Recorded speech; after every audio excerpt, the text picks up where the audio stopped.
Ends up on this show today. Are you well? I'm well. Yeah. You look like. Do you know? I was in the makeup room earlier. Yeah. They're all in love with you. Who are? They're in love with your skin. They're in love with the way that your hair goes. I mean, this takes a long time. They all aspire.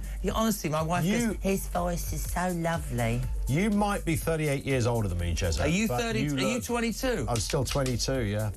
Honestly, how old are you? Good. I want to know how old you are. I'm 60 in July. Be honest. I'm 52. You know that. Are you 52? Yeah. You look great. Amy knows that. She came to my 58th birthday. Did she? Love to Sophie News at anyway. 4 is next.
The UK on DAB+, on your smart speaker, on your smart TV, and on your side.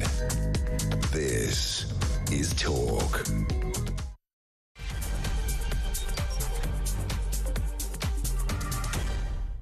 Very good afternoon to you. Just gone 4 o'clock. Thank you to Ian Collins, the Housewife's Choice, and he's back tomorrow afternoon between 1 and 4. But it's drive time for Wednesday, middle of the week. We're on the way to the weekend, my team. Loads to talk about. I mean loads to talk about. And I make no apology from the fact that this is going to be 100% an anti-Keir Starmer day. This man does not know what he's damn well doing.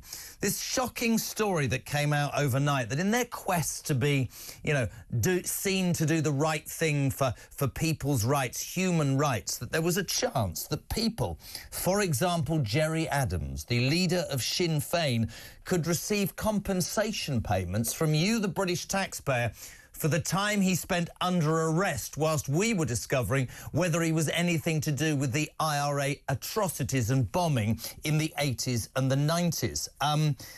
Last year, Sir Keir's government laid an order in Parliament, right, saying you can't, we're worried about people's human rights. We're worried about doing the right thing. This man, right, yet again proves that he doesn't know what time of day it is, because he's just come out and said, I do want to block compensation for Gerry Adams. You've got me all wrong, like that. Like earlier in the week, do you support Rachel Reeves? And then yes, I do. He doesn't do anything correctly.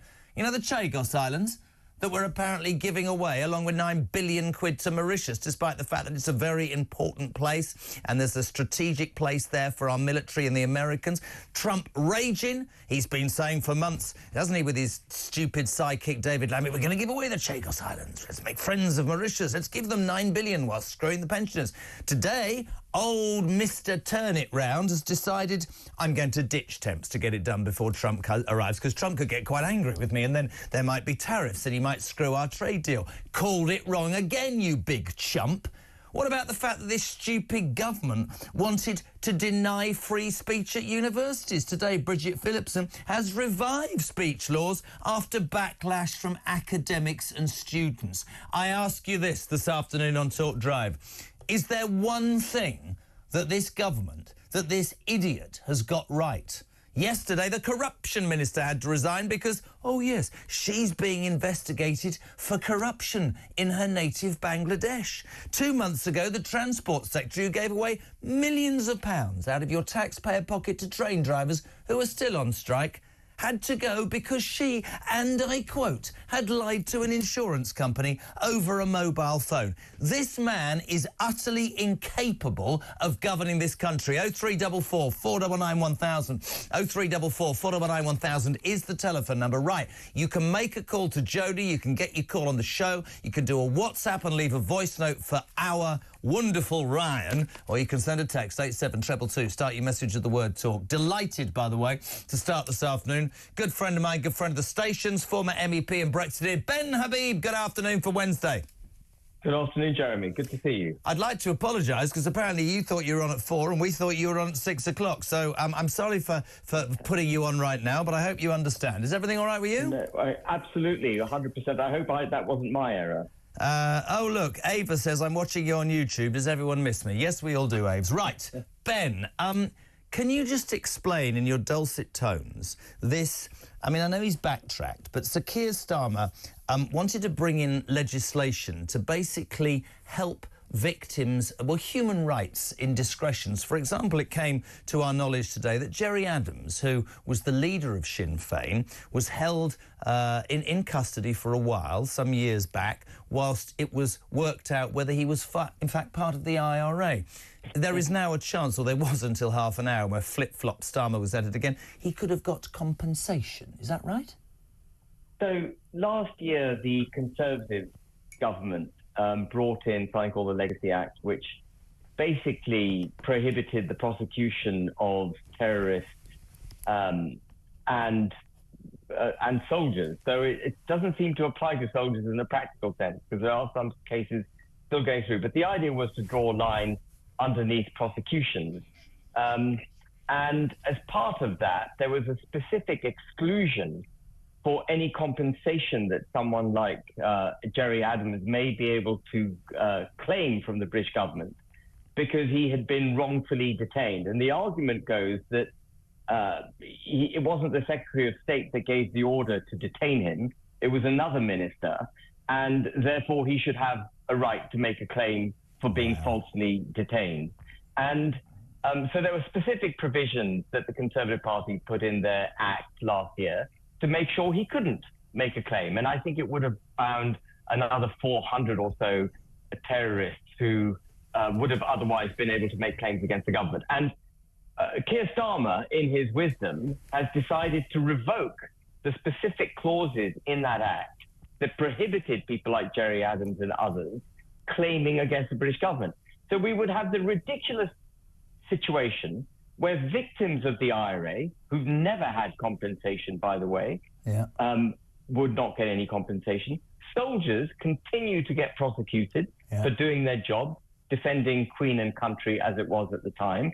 And people like Gerry Adams, in the pursuit of this nonsense human rights claim, would have a right to damages against... Right, so leave that there, because anybody with a brain cell would go, are you joking? What is wrong with you? This morning on Mike's amazing Morning Glory breakfast show, just before the end of the show, there was a voice note sent to the team from an Andy in Portsmouth, and I want everybody on Drive to just listen to the anger in this man's voice and why, and then we'll speak to you again, Ben. Play it, please, Ames.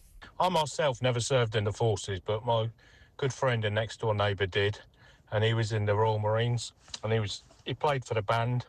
And in 1989, when the IRA detonated a bomb and killed 11 of his friends and colleagues and injured 20-odd others, he's now left on the shelf, PTSD, alcoholism, and he's basically got nothing. And Starmer wants to start giving money to Jerry Adams. I tell you what, Mike, it makes my bloody blood boil. It really does.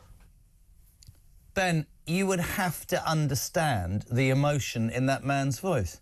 A Marine I do. Fighting for our country sees 11 of his mates, his band members, his colleagues die from an IRA bomb. The man has PTSD, he's an alcoholic, he lives in sheltered housing, he has absolutely no help from his government while we're opening our doors to any bugger who arrives on a boat. And now, just to kick him even further in whatever he's got left, Jerry Adams could get it. So what happens? All of that happens. That all kicks off all day.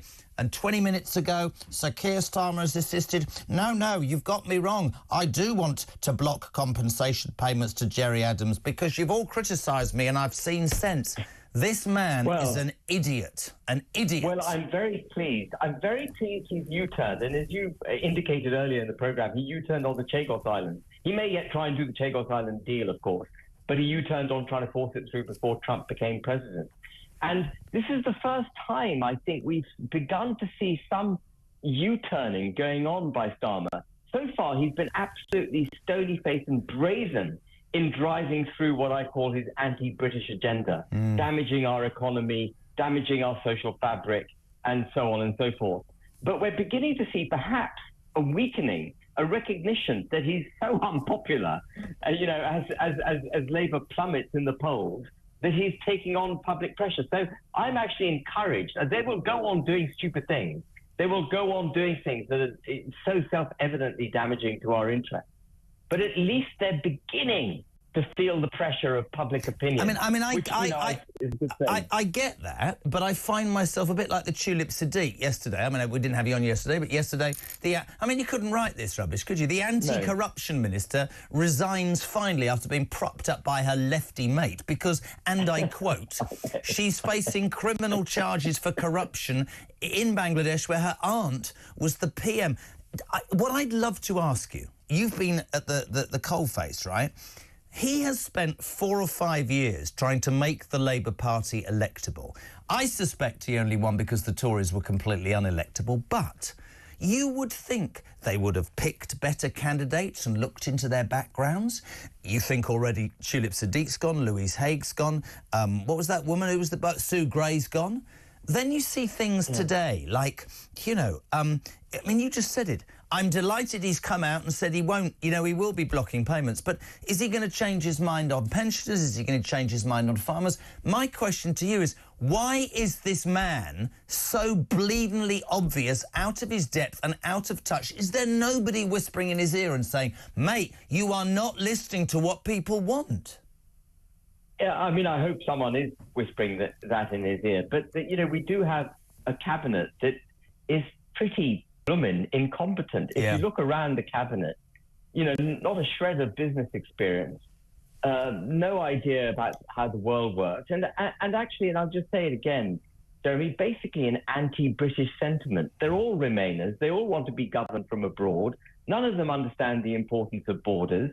If you don't understand the importance of borders, of course, you don't really care about your military because, who cares, right? Yeah. He's busy to the extent that we've got a military left. He's backtracked on his promise to increase military spending to 2.5% of GDP. Of course he did. And he's busy, I don't know if you see him shuttling backwards and forwards to Germany, talking about integrating our military with the European Defence Union. We don't want that. We don't want our military under the direction of Brussels. That would be another anti-British step that he would take. Do you think in all of this, right, we'll talk about the Chagos Islands next, but do you think in all of this he's sitting there going, I've just got 180 majority, I can do what I damn well want? When I look at the pictures on screen right now, he's beginning to look shattered and out of his depth. Rachel Thieves, or Richard III as we call her, she looks completely out of her depth. And you wonder, you think about the economic prosperity of this country, you think about our reputation in the world. Let's bring it to the Chagos Islands.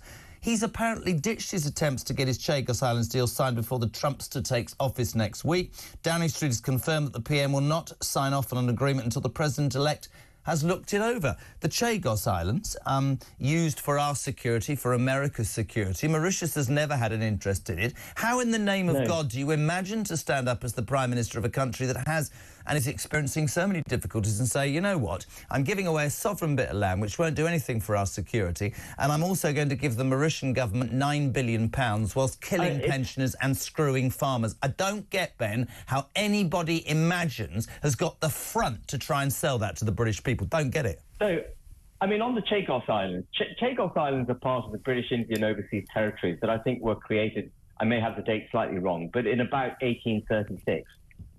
And Mauritius was part of the British Indian Overseas Territories. But Mauritius never owned Chagos. It was never part of their constitutional makeup. And Mauritius got its independence, I can't remember exactly when, and it went off and it did whatever it does, including sizing up the Chinese. And we kept Chagos as part of our British Indian Overseas Territories. And there is no case at all for Mauritius to have a claim to Chagos. And it's only because of a UN resolution, another international, supranational entity that is ruled, for reasons that are not clear to me, that Chagos should be handed back to Mauritius, that this ever entered public debate.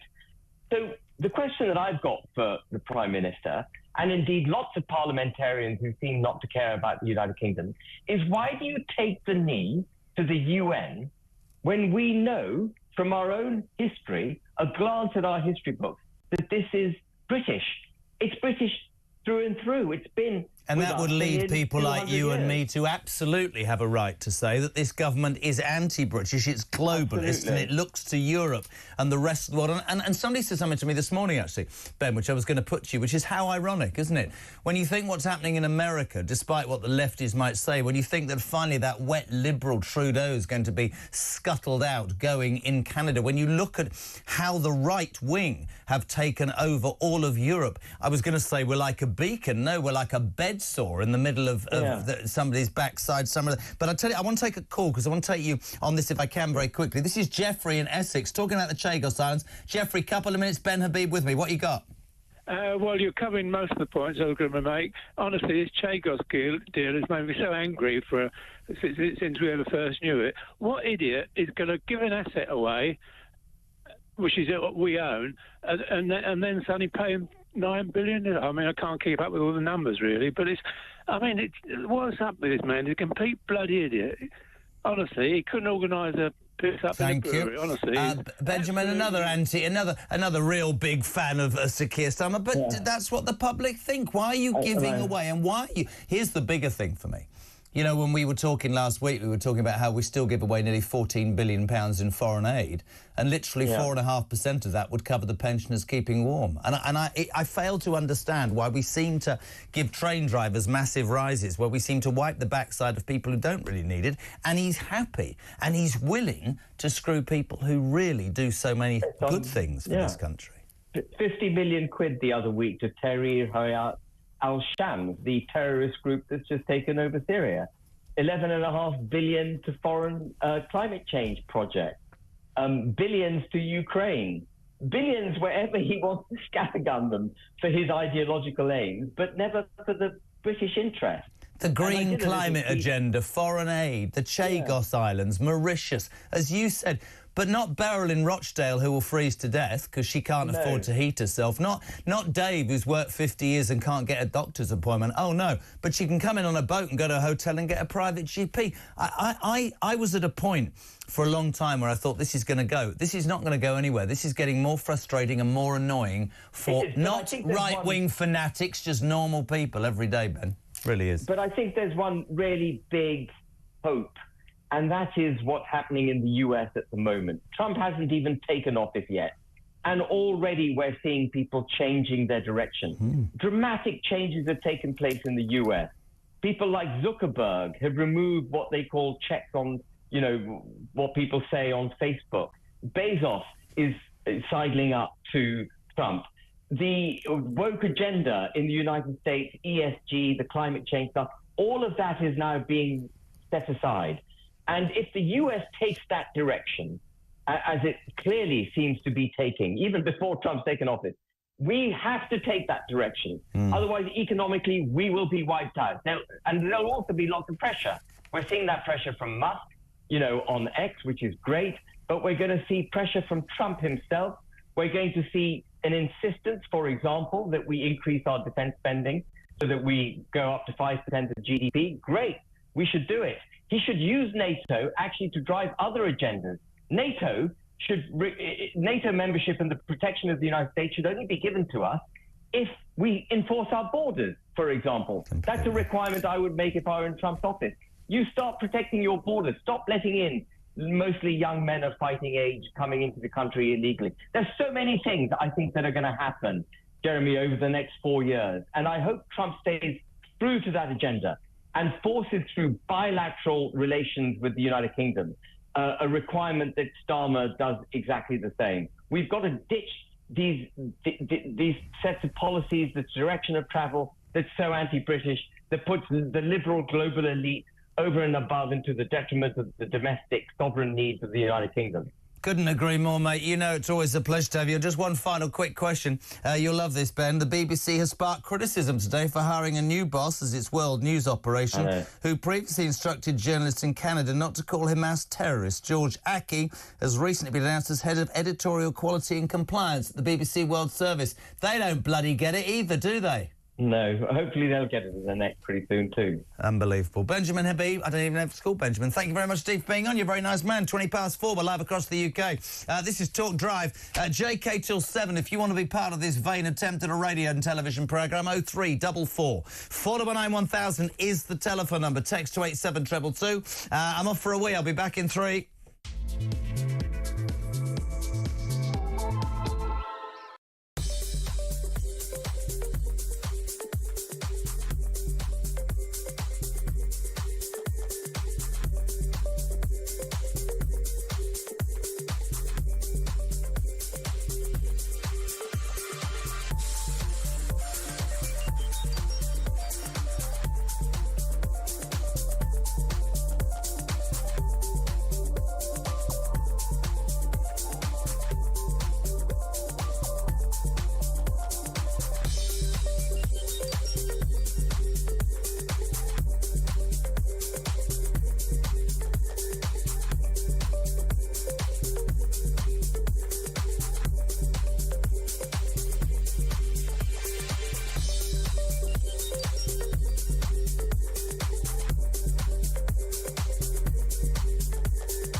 as government borrowing costs hit a 27-year high and the pound is taking a pounding. Gloomy economic data is expected to show inflation and growth are off course. Let me ask again, can you please be clear? Will Rachel Reeves be your Chancellor for the duration of this parliament? Rachel Reeves is doing a fantastic job. She has my full confidence. She has the full confidence of the entire party. Can Rachel Reeves hold on as Chancellor?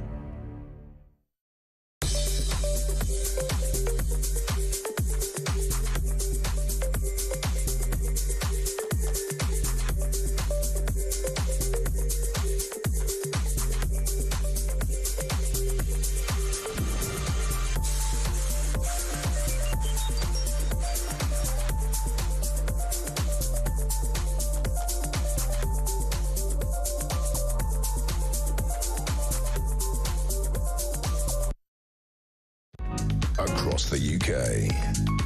On DAB+, on your smart speaker, on your smart TV, and on your side. This is Talk. Welcome back, 4:25. We're live across the UK. This is Jeremy Kyle on Drive. Thanks for tuning into the home of free speech and common sense. Now, many years ago, when this young lady decided to take her first foray into news broadcasting, I gave her the leg up because she's a wonderful. Forget Peter Carball, that old has-been. Alicia Fitzgerald, political correspondent, unattached and looking for a gig with a new man. Good afternoon. You just stole my line. I was going to say, don't tell Peter, but you're the presenter I miss the most, and you've just taken that from me. Peter who? Cardwell. Cardwell now. Peter Cardwell. I don't know where that's come from. Listen, welcome to the show. So good to hear you. Now, your thing about it is, this is not your sort of mundane. This is quite vocal, this show. Yeah. Okay. Obviously, you haven't got an opinion because you're a political person. I don't really give a damn about inflation dropping by from 2.6 to 2.5%. Does anybody give a toss, really? Well, it's not really big enough to impact anyone. No one's going to suddenly say, "Oh, amazing! I can now afford to go." They're not going to say that Rachel from accounts, or Richard III, as I call her, is actually any good at her job. We're still screwed, is what we're essentially saying. Yeah, kind of. But what we can talk about is the Chagos Islands, because yet again, Mr. Flip-Flop Starmer has ditched attempts to get this Chagos deal signed before Donald Trump becomes the 47th president of the United States on, of course, Monday. Now, it's interesting because I mean, I've had problems with this government from day one. David Lammy, the Foreign Secretary, famously came out and said, the green climate emergency problems are far greater than what's happening in the Middle East, because he's an idiot. But Chagos is a massively important strategic base for the Americans and the British, and Starmer initially wanted to give it away whilst also giving Mauritius 9 billion quid. Yeah, and I think this particular story is about how Starmer really wanted to get this deal signed before Trump was inaugurated next week, I think. Monday. Monday. Do you know that Starmer isn't going? Oh. But Alex Phillips is.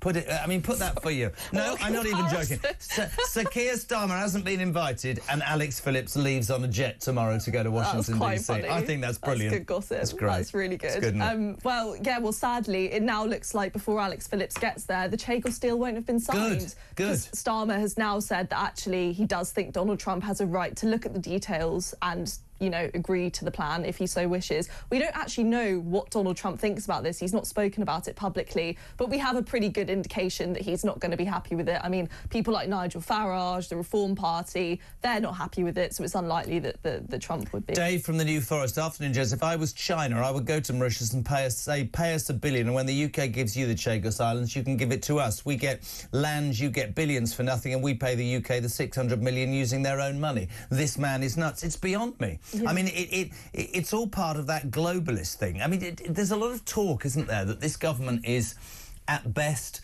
not anti-British, but seemingly more interested in a relationship with the wider world and seemingly doing the right thing. The other big news story today, which I know you will have covered because he's done another flip-flop in the last hour, is this search for human rights and doing the right. We woke up this morning to newspapers that said there's every chance that Gerry Adams, who spent time in prison, accused of being part of the IRA, turned out to be the political leader of Sinn Féin, that he could actually get compensation while soldiers are being prosecuted for atrocities, but not one mention of victims. And I don't understand a situation whereby somebody associated with a criminal organisation is being feted by this government. Mm-hmm. And victims, and we heard one earlier, who saw 11 bandmates killed whilst he was taking part in a march, now lives as a reclusive with PTSD and alcohol problems because nobody gives a toss about him.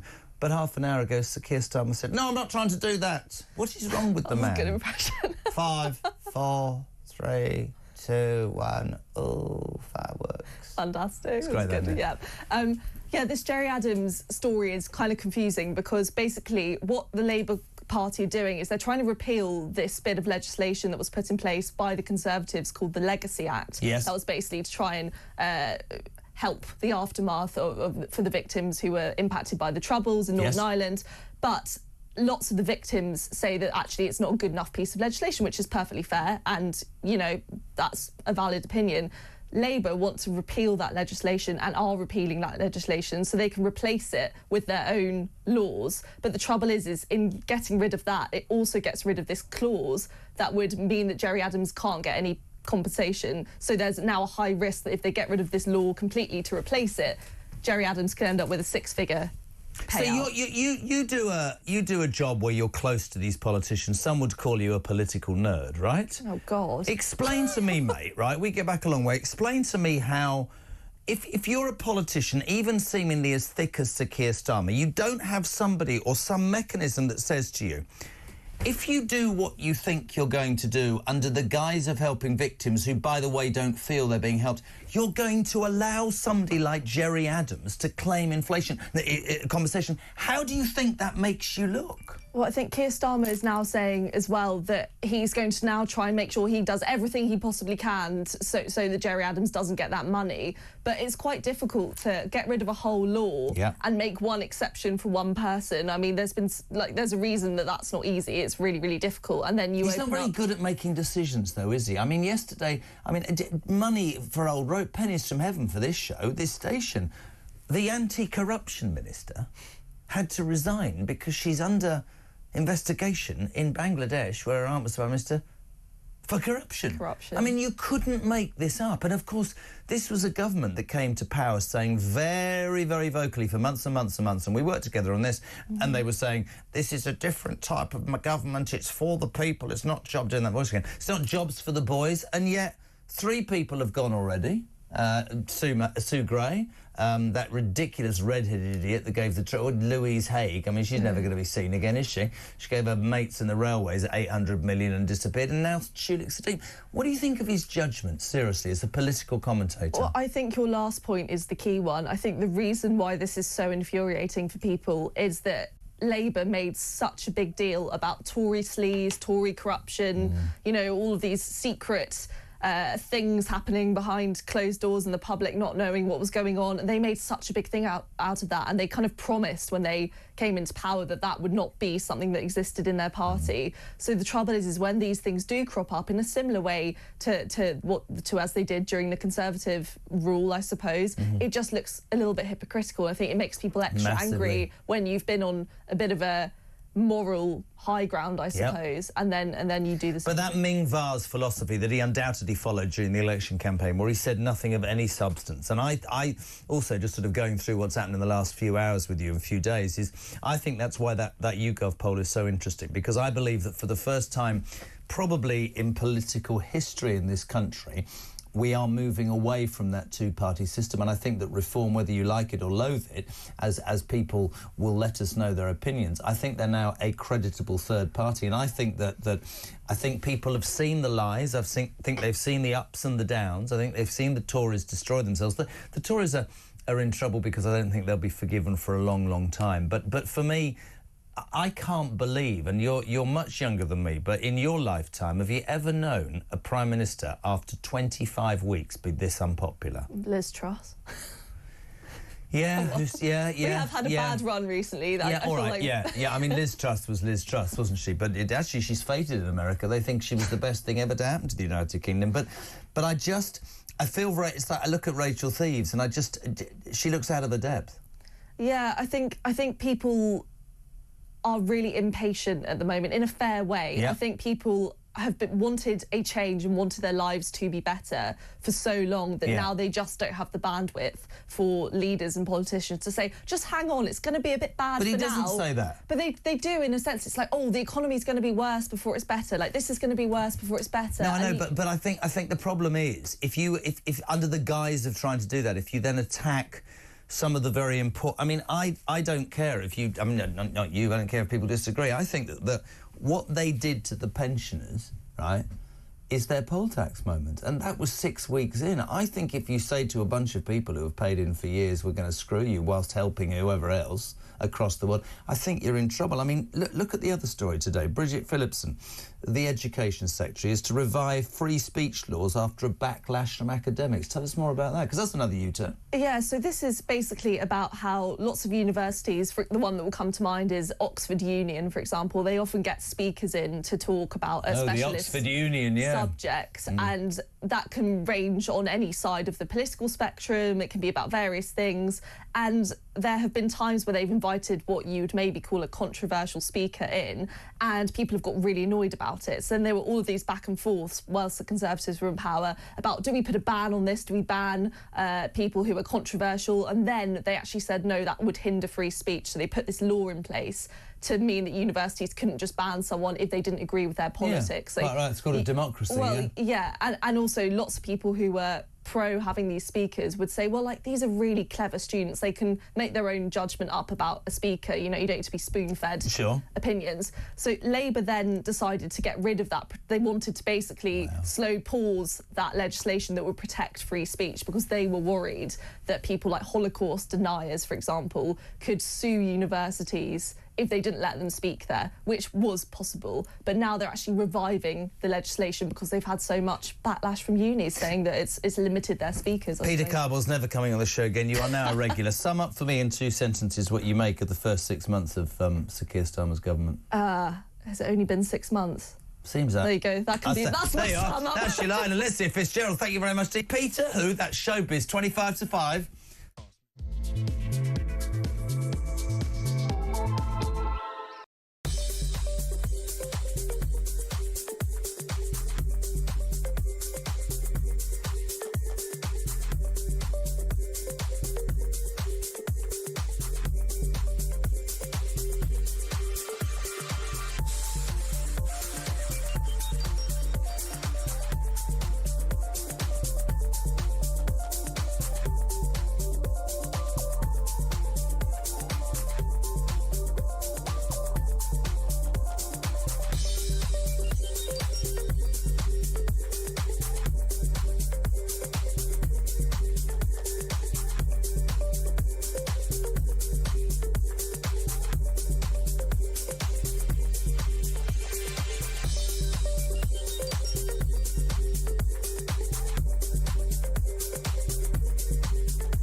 Across the UK, on DAB+, on your smart speaker, on your smart TV, and on your side. This is Talk. About 23 minutes to 5 o'clock, we're live across the UK. Talk Drive with me, Jeremy Kyle. Great to have Alicia Fitzgerald. She'll be back next week. If you want to be on this show and talk about the incompetence of Sir Keir, anything you want to talk about, you can. 0344 499 1000 is our telephone number. Text to 87222. We'll play a voice note very quickly. Wayne, go. What I don't understand is, right, the government's all about saving money all the time, so they're taking it off everybody, you know, to make it all right. Why is nobody saying anything about, let's stop giving money to all these migrants who are coming over on the boats? Stop that, saves us a fortune, job sussed, innit? Surely. It's not going to work, Wayne, because we have a Prime Minister and a government that don't listen to what people want. 0344 499 1000. Delighted, my next guest, I'm going to get his name wrong. Ryan's going to get hacked off. Lord Andrew Robertson is the former Armed Forces Minister. Andrew, good afternoon, sir. How are you? Good afternoon, and you got my name right. Good God, man, I've done all right. Good to have a man of quality and a nice shirt and tie on. I'm afraid I left mine at home. Help me out, Andrew, if you don't mind me calling. Let's talk with the Chagos. Let's start with the Chagos Islands. I mean, this is an extraordinary story to me. I struggle on a daily basis to work out whether this government is simply out of depth, has an ideological agenda that makes no sense in the modern world. But the Chagos Islands are important for security for both ourselves and the United States. Starmer and his globalist mates decided it's a good idea to give it to Mauritius, along with £9 billion. And much has been said, despite the fact that pensioners get nothing, much has been said over the last few weeks about how he was going to rush this through before Donald Trump was inaugurated on Monday. Today, old flip-flop Starmer said, no, I'm ditching attempts. I want to make sure the president-elect is happy, which he won't be, will he? No, he won't be. I think I heard your earlier commentator, Alicia, and the truth is that none of us expected this government to be quite so left-wing, ideological, anti-British, and totally incompetent. Absolutely. You know, the Chagos deal is really worrying because it affects our defence and the defence of the free world, and we must not go forward with it. What would be former Armed Forces Minister, Andrew, what's the theory in this? What goes through somebody's head, Keir Starmer's or his cabinet, that says, let's give away something that's British to a country that's never wanted it, that's close to China, then let's justify giving them £9 billion while saying to our farmers and our pensioners who have paid and worked very hard, we're going to screw you. How does anybody think that that is going to be popular? Well, of course, he says that it'll be based on a ruling of an international court, which the last government refused to recognise the ruling. And we must not think that just because it's a court, just because they're lawyers, that they're right. They're not. They're wrong, and we should get rid of that. I'm afraid, as I said, this is a government that is more left-wing than we could have imagined. It's ideological. It hates Britain. It really does. But there again, and I was talking to somebody about this earlier, it hates Britain. Do you think the people that vote... I mean, it actually, I'm afraid, says how very unpopular the Tories at the end were, because I think that they'd have elected a paper bag, and I'm being completely serious, and that's what I find so frightening. But we're stuck with these people. And you're right, ideology is central to almost everything they do. I mean, you've heard the other story today, before we talk about the Middle East.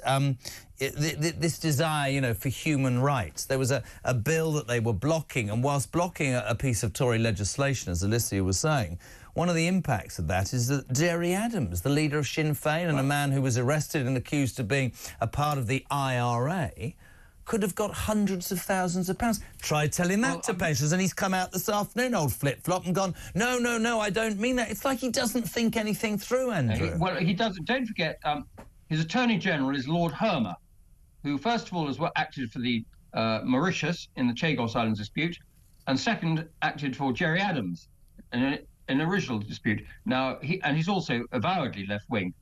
So, I mean, I think that's part of it. But Starmer hasn't thought it through. The law, if he repeals the law as it is, you will find that the IRA and Jerry Adams come forward straight away the next day with a court case, because that's the way they work. Now, I was working in the Northern Ireland office when Jerry Adams was arrested in connection with the murder of Jean McConville. He was questioned for several days, and he said absolutely nothing. I mean, you know, no comment.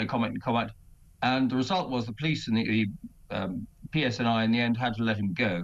It is widely believed, and I can't comment because I wasn't there, that he was closely involved in the murder of this woman who was dragged from her flat in the Divis flats in front of her 10 children, or I think it was 10, and then taken away and never seen again. And then they found her body on a beach in Donegal, or no, somewhere down south. He may not have been responsible, but it is widely believed he is. Similarly, it is very widely believed that he was on the IRA Council, and that was why he was locked up in 1970. And also, what it also tells me is that, yet again, we have a government that doesn't give a damn, seemingly, about victims. Andrew, this is so good that you're on. We are literally repeating some breaking news that has just come in. We'd heard that Hamas had said that they'd agreed in the Middle East to the ceasefire. The US has just announced that the Gaza ceasefire agreement has been reached. We'll update you as we get that news on Drive here at Talk. Lord Andrew Rebertham, the ex-Armed Forces Minister, your response to that breaking news, please. Well, I think we must all have been very saddened by the civilian deaths in Gaza. But I'm afraid I take the view with the Israelis that they had to wipe out Hamas because Hamas are dedicated to wiping out Israel. So, I mean, I'm with the Israelis on this. But thank goodness for that, because we must all have nearly shed tears over the devastation and the deaths in Gaza, many of whom were most certainly civilians. And I'm so with you, and I've been abused left, right and centre for this. It's not a case of what happened on October the 7th is the bedrock. I mean, today we hear that the BBC has sparked more criticism for hiring a new boss at its world news operation, George Aki, who refuses to call Hamas terrorists. They are a terrorist proxy group, like the Houthis are, like we know this, Hezbollah, funded by the mad mullahs of Iran, and sadly, of course, dreadful. Nobody wants to see the humanitarian disaster in Gaza. But if you're dealing with terrorists who use their own people they purport to care about as human shields whilst blowing up other people, unfortunately, that is going to cause carnage. And by the way... That's why people have stopped listening to the BBC. Yes, because it's biased rubbish, Andrew. It's not... Yeah, I know. It's not... The point is, there isn't everything about the Israelis that I like. I certainly am not a 100% fan of Netanyahu, but, you know, this world, I think that one of the things that happened is that Hamas has been destroyed. I think Iran is much weaker than it was, which I think is very important for Middle Eastern politics and the world thing. But here's a question for you. So the US is saying the Gaza ceasefire agreement has been reached. Love him or loathe him, it's an extraordinary coincidence, or perhaps not, that days out from Donald Trump's inauguration, and he said, and I quote, "If that is not agreed and the hostages are not home by next Monday, hell will be unleashed." Love him or loathe him, things happen with this man, don't they? They do. I mean, look, one of the things that I was absolutely in two minds as to who I would rather have as president. Both of them seemed a little bit dodgy. But one of the things that has pleased me is that when Trump was elected over Kamala Harris, all the left-wing commentators threw a hissy fit. You know, they couldn't believe that people didn't love Kamala Harris, who actually was incredibly unimpressive. Trump, whatever else he is pretty impressive and dynamic. Be very interesting to see. So, just to repeat, with Lord Andrew Robertson here, former Armed Forces Minister, breaking news is that the United States has just announced that the Gaza ceasefire agreement has been reached. If we hear any more, of course, we'll update you. And Andrew, thank you so much indeed. Are you enjoying being out of the madhouse when you look at the disaster that runs this country now? I'll be careful what I say, but I think the last Conservative government, of which I was not a part, was somewhat chaotic. I think we can all agree about that. Did it deserve to be re-elected? Well, that's a moot point. But I always thought the Labour Party would be worse. But what I can hardly believe is how totally incompetent, left-wing, and as I said, anti-British they are. And they are.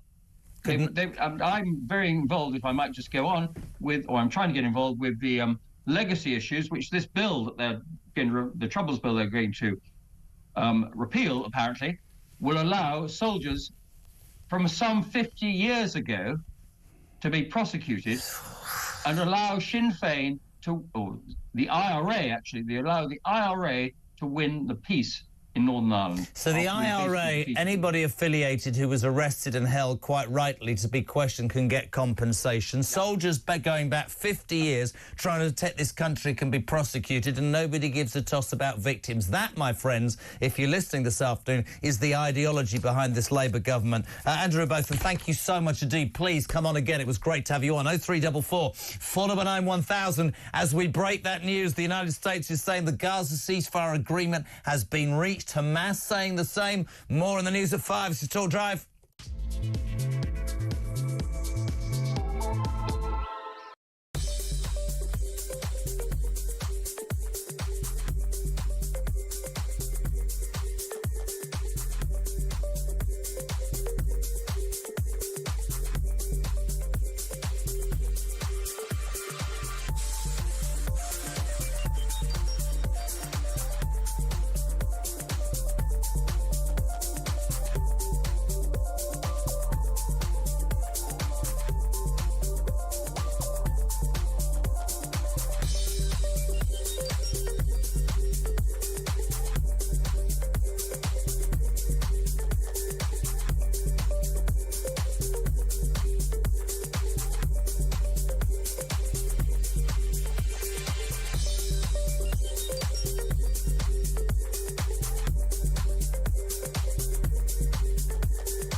corruption scandal, not of her making, but in the family. Her aunt was the leader of Bangladesh. And there was definitely some connection to Tulip.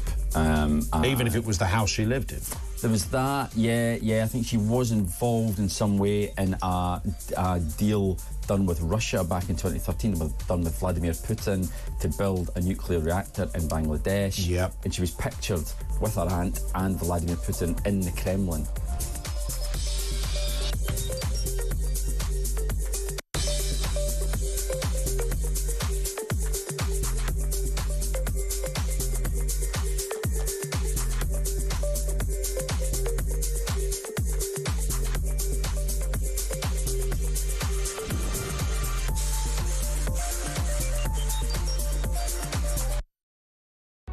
Across the UK, on DAB+, on your smart speaker, on your smart TV, and on your side.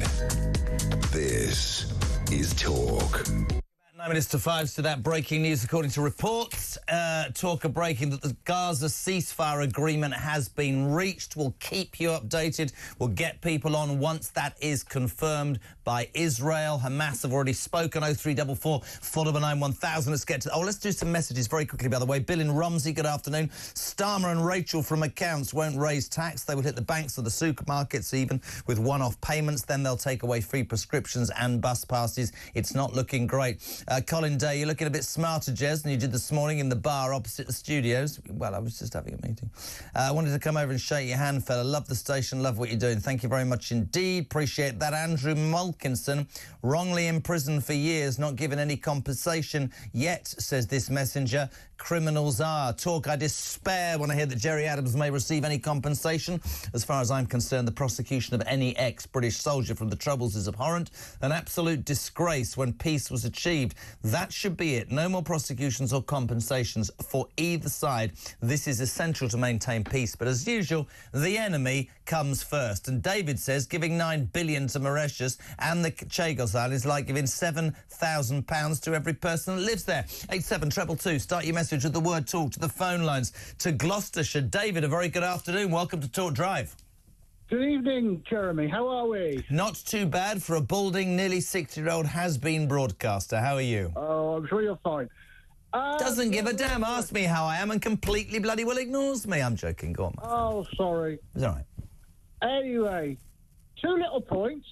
Number one, there's foot and mouth in Germany.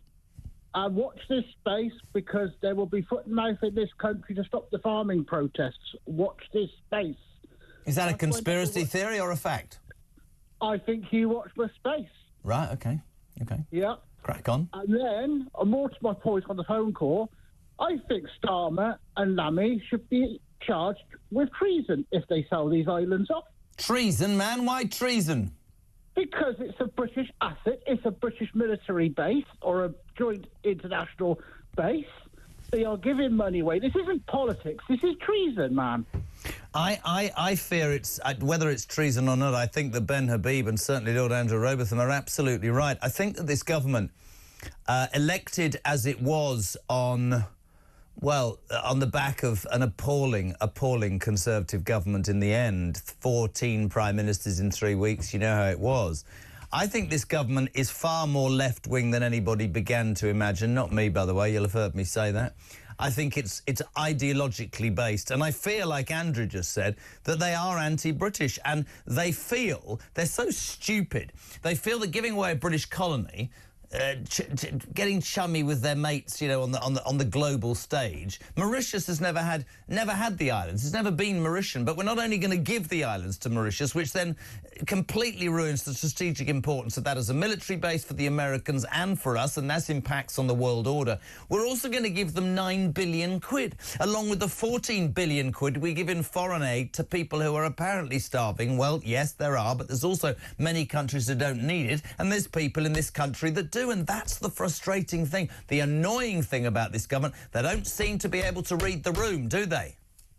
No, like the chat, I couldn't believe that actually that guy, that, you know, your ex-military guy, he summed it up so well. I've never seen a government so anti-British. I mean, I can remember when it was Boris versus Corbyn, 2019. And everybody said, we don't want Corbyn, he's too left-wing, he's anti-British, he'll sell us down, and Piers Morgan did an interview with him and he said something about launching the nukes. Oh, he didn't know, wasn't sure. Well, I think Starmer's worse. I really do. I don't disagree with you. David in Gloucester, thank you so much indeed. Dr. Foster went to Gloucester, of course. Don't know why I said that. Let's go to Middlesex. Derek, you're on Talk Drive. Good afternoon. Good afternoon, Jeremy. First-time caller. A first-time caller? You're a Talk virgin. Welcome to the show, my friend. How are you? Yeah, fine. Thank you very much. I hope you're well. Thank you. What do you want to say? Regarding the Chagos Islands, the last caller was spot on. I've actually been there in the forces. We called in on 1975. From there, we went to Mauritius, which was then associated with Britain then, and then on to South America. But having said that, with most of these things, where Starmer and his crowd are anti-British, that's spot on as well. But it's like when you follow the money. There's something, why the rush before Trump gets into power? Yeah. Why the rush? Because I think Britain and America. I think that Starmer, for all his ideological rantings, knows, or rather doesn't know, what he thinks Trump's going to do. I think Donald Trump... I had this extraordinary text the other day from somebody who said, so let me get this right, Donald Trump is abused by all the Liberals, certainly here and in America. This is a man who stands up and says, and I quote, I'm going to make sure that the American people are better off, they're safer, their country is taken more seriously, and we're not taken advantage of across the world. Wouldn't we damn well like somebody in this country to say the same about the British people right now? Of course you would. And when you look at Elon Musk, when it takes an outsider to comment on what we are, or the majority of the country are frightened to comment on, in respect of this. And with Starmer causing up to China, and China is the threat towards Taiwan, and obviously Diego Garcia, where the base is. Yeah. That just, I mean, what's our security services? Are they looking into his background? Has he been sort of persuaded? The thing about Starmer is, and I'm convinced about this, I think Starmer is your average, I was saying this earlier on Plank, I think he is your average human rights lawyer. I get really offended by the fact that the British taxpayer funds all of these human rights lawyers who, we get there was that story of that Jamaican rapist this week who raped a woman, served time and was then deported. But he managed to somehow, this is genuinely a true story, I mean, fall off your chair, Ryan, and he managed to come out of prison as he was about to be deported, phone up some human rights lawyer that we paid for and say, I'm bisexual, so I can't go back to Jamaica because I'll be, I mean, not even funny, Jamie, absolutely true story, I'm bisexual and I will be, I will be treated badly. So they said, oh, no, he's got to stay. I mean, sod the victim, sod the person that was raped. I mean, that's what's happening. I think Starmer goes on about these gangs. I'd be doing something about these bloody human rights lawyers who take loads and loads of money to defend people who shouldn't be here. He is essentially, in my mind, Sir Keir Starmer, one of those wet human rights lawyers who... I think he is anti-British. I think he's anti-victim. I think he's all about his ideology and doing what he thinks is right. I think he's a globalist. I think he's far more interested in the foreign stage than he is in this country, because if he cared more about this country, he'd be doing more to help the people of this country, wouldn't he? Yes, exactly. Again, you're spot on with that, because when you go back, it was a Labour government that signed that Schengen, was under Tory Blair. Mm-hmm. And this is the situation we've got now. I've watched, since leaving the forces, I've watched this country be diluted and, it's been destroyed from within. Listen, Derek in Middlesex, I've got to go. We appreciate you being a first-time caller. Thank you for spreading the word about Talk, the home of common sense and free speech. It's almost 5 o'clock. We're live across the UK. JK and Drive for Wednesday afternoon. If you want to be on, you know the score by now. WhatsApp it or just phone it 0344 499 1000. Leave a voice note, speak to our Jode, or you can, of course, get us via our sort of, what are they called? Oh, yes, messages. Talk, 87222. Start your message with the word Talk. News is next.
across the UK. On DAB+, on your smart speaker, on your smart TV, and on your side. This is Talk.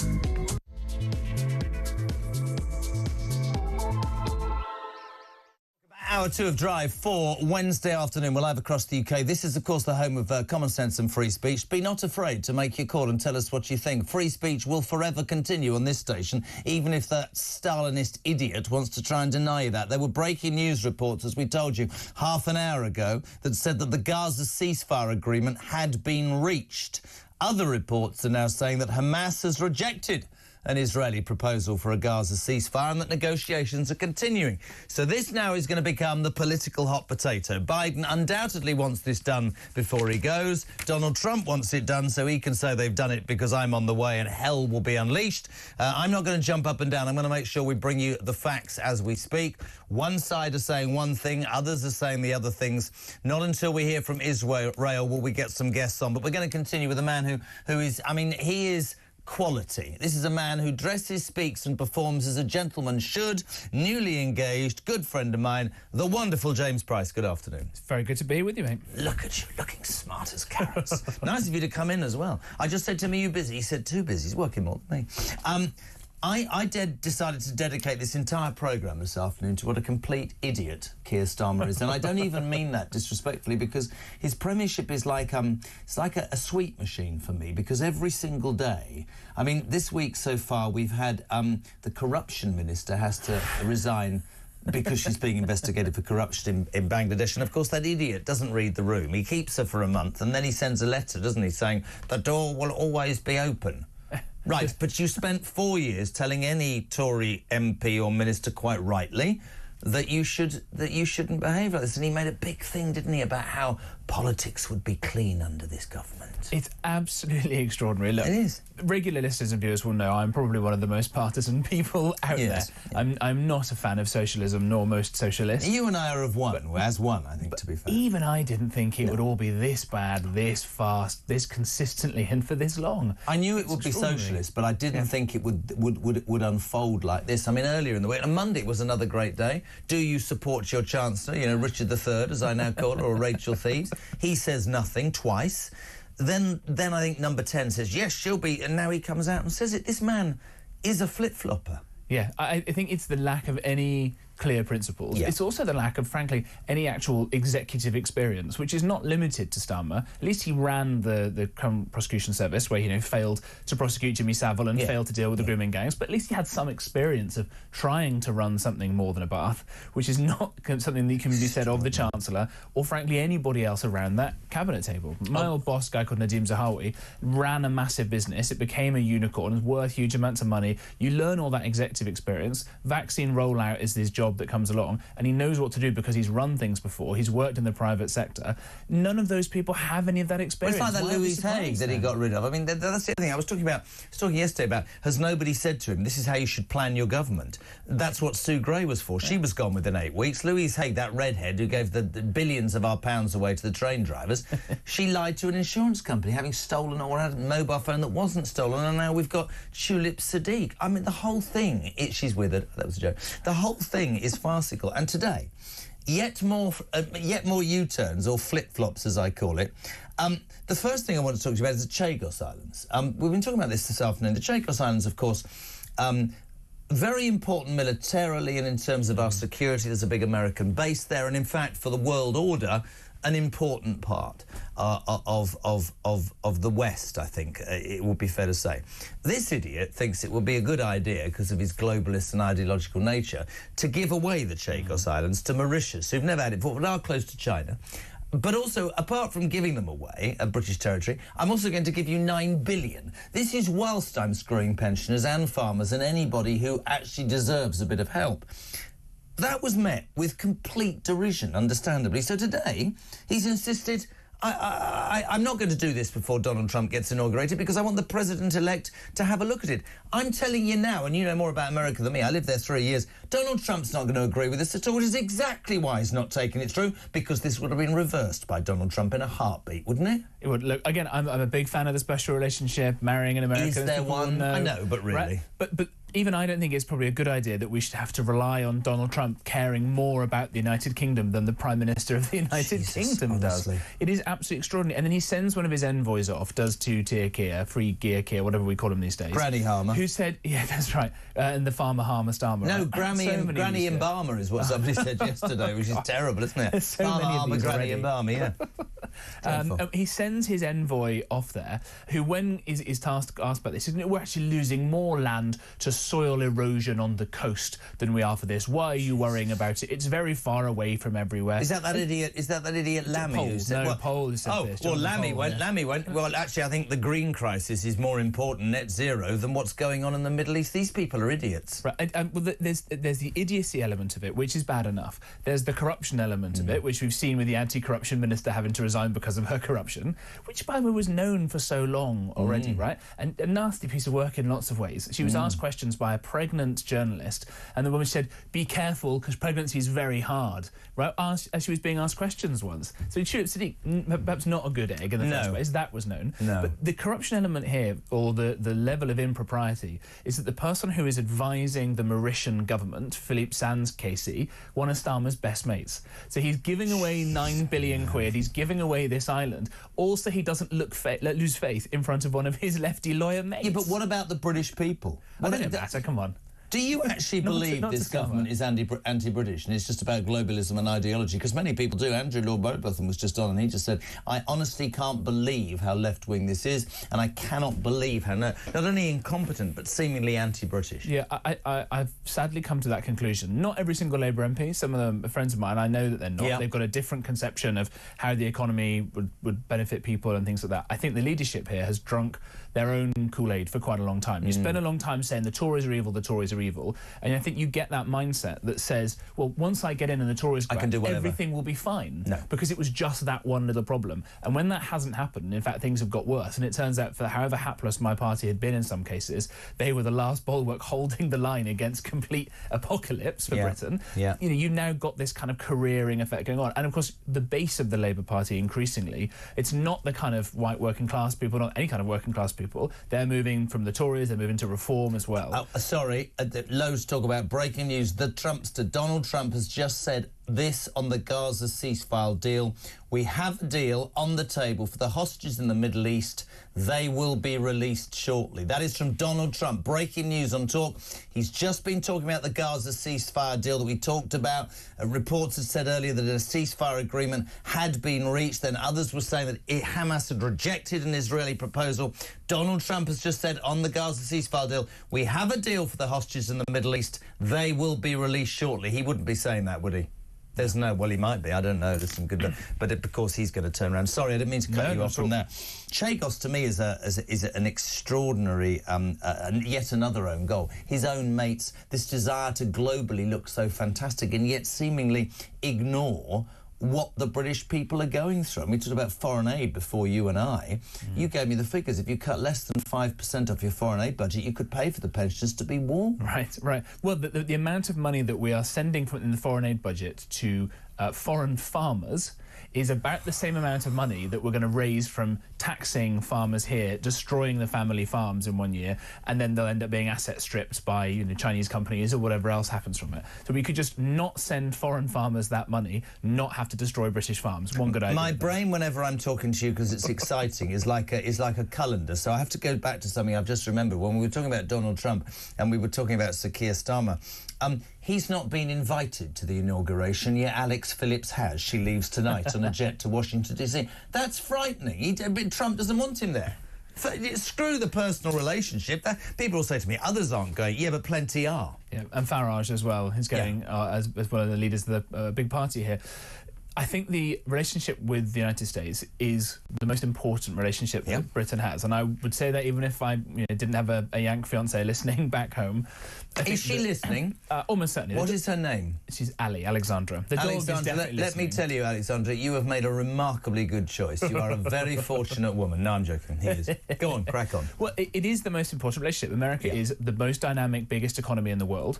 Before the 2008 financial crisis, Brits were, in some measures, actually a bit better off than the average American. America. Yep. Now they're 60% richer than us, and the fine folk of Mississippi, the poorest state in the Union, richer than we are here. And that is only going to diverge as Trump comes back in again, lets the economy rip, and our economy tanks again. It's the biggest power militarily in the world by far, and we do an awful lot of work with them, with our security forces, who are amazing people, the intelligence services, all of that kind of stuff. Culturally, obviously, a major power. We have so much more in common with them than anybody else on earth, maybe with the exception of the Canadians and the Australians and the Kiwis, right? That kind of Anglosphere that saved liberty in the First World War and in the Second World War, fought against terror, and will end up fighting against the tyranny of Russia and China. That is the most important relationship, and Trump loves Britain. Yep. His mother was Scottish. Yep. Right? J.D. Vance, his family comes back from here as well, as do so many other Americans. We don't do anything with that relationship. We could avoid the tariffs that are coming to the EU. We could have a free trade deal. We could embrace that, really go gangbusters. I think it's that we're each other's biggest trading partners. Millions of Brits are employed by American firms and vice versa, by the way, because although much is taken from this country, much abides.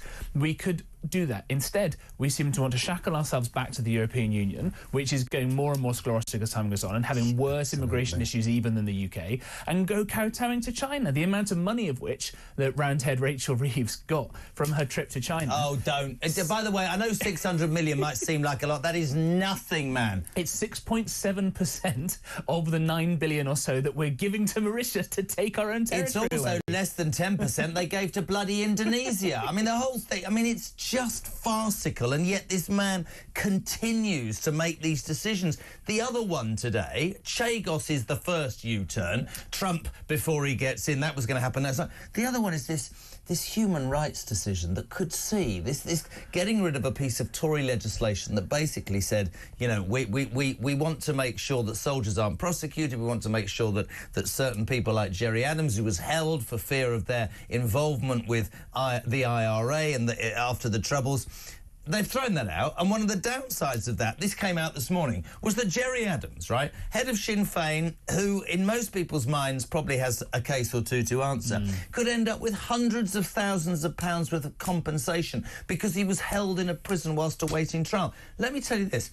Nothing for the victims, and getting rid of that legislation still says, as Lord Andrew Robotham just said, that soldiers from 50 years ago could be prosecuted, right? What have we done today? Everybody's jumped up and down. This afternoon, old Flip-Flops insisted he does want to block compensation payments to Jerry Adams. You've misunderstood me. Is there any plan? Is there any advice? Is there anything that this man gets right? Because I can't see it, mate. I can't see it at all. No, I couldn't have put it any better. It's true, and it is, as you can hear in your voice, it's infuriating, right? It's madness. Because although it's kind of fun on one level for evil right-wingers like me to come on and say, ha, Labour are really terrible, right? It isn't that funny, because this is, you know, as you say, soldiers who fought valiantly against terrorists in Northern Ireland, trying to keep people safe, trying to keep people from being blown up. And the horrible things there are now in their, 70s, 80s, are scared that they're going to be prosecuted because this man, right, as you say, all this money that if you're at home right now and you're self-employed and you've got to get your tax return in by the end of January, or, you know, your tax bill comes in at the end of the month and you look at PAYE on your payslip, a chunk of that money is about to go to someone who, as you tactfully put it, has a case to answer for his activities. Have you got that voice note from earlier? Because if you're just tuning into Drive Time, I was listening to the amazing Mike Graham this morning on Morning Glory, and he took a call from a guy, have you heard this, who basically, his neighbour, it was called Andy the caller, his neighbour was a Marine. Just understand, people in this country, when they wake up and they hear stories like Jerry Adams could get compensation, then they ring Mike Graham. Andy, go. I myself never served in the forces, but my good friend and next door neighbour did, and he was in the Royal Marines, and he played for the band. And in 1989, when the IRA detonated a bomb and killed 11 of his friends and colleagues and injured 20-odd others, he's now left on the shelf, PTSD, alcoholism, and he's basically got nothing. And Starmer wants to start giving money to Jerry Adams. I tell you what, Mike, it makes my bloody blood boil. It really does. And that is the reality, and I don't understand. You were a special advisor. Is nobody talking to this pillock? Because that's the reality of what's going on in the United Kingdom. Let's forget the victims. Let's forget a soldier who gave his life for his country and has PTSD. I'm really happy to pay for my tax to protect people like Andy's neighbour, not illegal migrants and not criminal. I don't get it.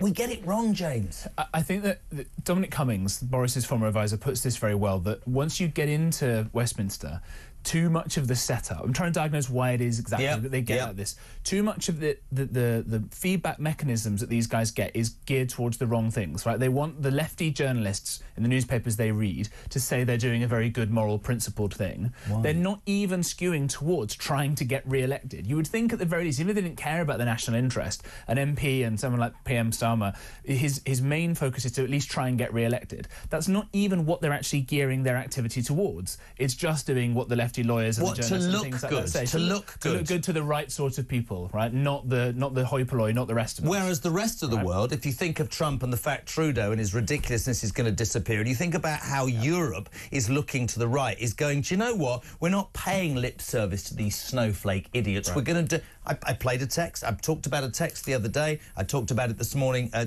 talked about it this afternoon on the show. Somebody said, imagine... Donald Trump has stood up and said, I want to improve the lives of Americans in terms of their finances, the economy, in terms of their security. I want our standing on the world stage to be better. It was, and I'm stopping paying for all sorts of people and organisations when I'm going to put America first. Wouldn't it be great, said this text, if we had somebody like that who put Great Britain first? Oh, no, you can't use language like that. Why the hell can't you? Yeah, completely right. And this is the problem that you've got to. There was a guy called Gus O'Donnell, now Lord O'Donnell, who was the head of the civil service, and he said, some people say it's, you think the government's job is the national interest. Well, I think my job is the global interest. And that, again, is the mindset of these things. It's that old question in the 70s, who governs Britain, right? I think the question we should ask today is, in whose interest is Britain being governed? Right? Because it's not the survivors of the rape gangs, it seems to be the rapists themselves, and it seems to be the community cohesion. Oh, well, we don't upset culture, we don't want arguments, do we? Yeah, we do, because kids are being raped. Right, yeah. It's not the people who work hard and pay their taxes, it's those who scrounge and sponge. It's not the people who've invested all their lives here and have got deep roots here, whatever colour of your skin, whatever, any of that stuff. No, it's the people who've arrived 5 minutes ago who are pretending that they are various things they're not, because charities have told them to say that so they can stay here and be given benefits. Whose interest is this country being governed in? At the moment, it is a bunch of fancy lefty lawyer types that Starmer wants to make sure he gets invited to their parties and look good in. But I tell you what, I'm really interested by you saying, and I'm not going to break you, I'm very interested in you saying to me, and I quote, they don't care about being re-elected. I said it with the winter fuel allowance cut, because for me that's the poll tax moment. I think the farming thing is ludicrous. I think that almost as every day goes by, this government is showing itself not that they will ever be... the good thing from this is, for the next 4.5 years, if we've got this, they won't be elected for 20 years. Correct. But I want to take you on. There's two other things, just very quickly. The BBC... Watch JP's face. We're born of the same thing. Has sparked criticism today for hiring a new boss at its world news operation, who previously instructed his journalists in Canada not to call Hamas terrorists. George Aki has recently been announced as the new head of editorial quality and compliance at the BBC World Service. This man, this idiot, thinks that Hamas is not a terrorist organisation. He's now one of the biggest bosses at the BBC. Hamas is a terrorist organisation, and it needs to be said over and over again. A proxy terrorist organisation funded by the mad mullahs in Tehran. Fact. If you think that that is not a terrorist organisation, that they went in and killed a bunch of innocent people just who happened to be Jewish, and just for the crime of being Jewish, and raped them, and killed babies, and burned them alive, and butchered them, and all these terrible things, my goodness, what do you think a terrorist organisation does look like? It's evil, and it's one of those things that you would assume is a kind of satirical joke that was rejected for being too on the nose, but it's real. If they're not terrorists, then who on earth are?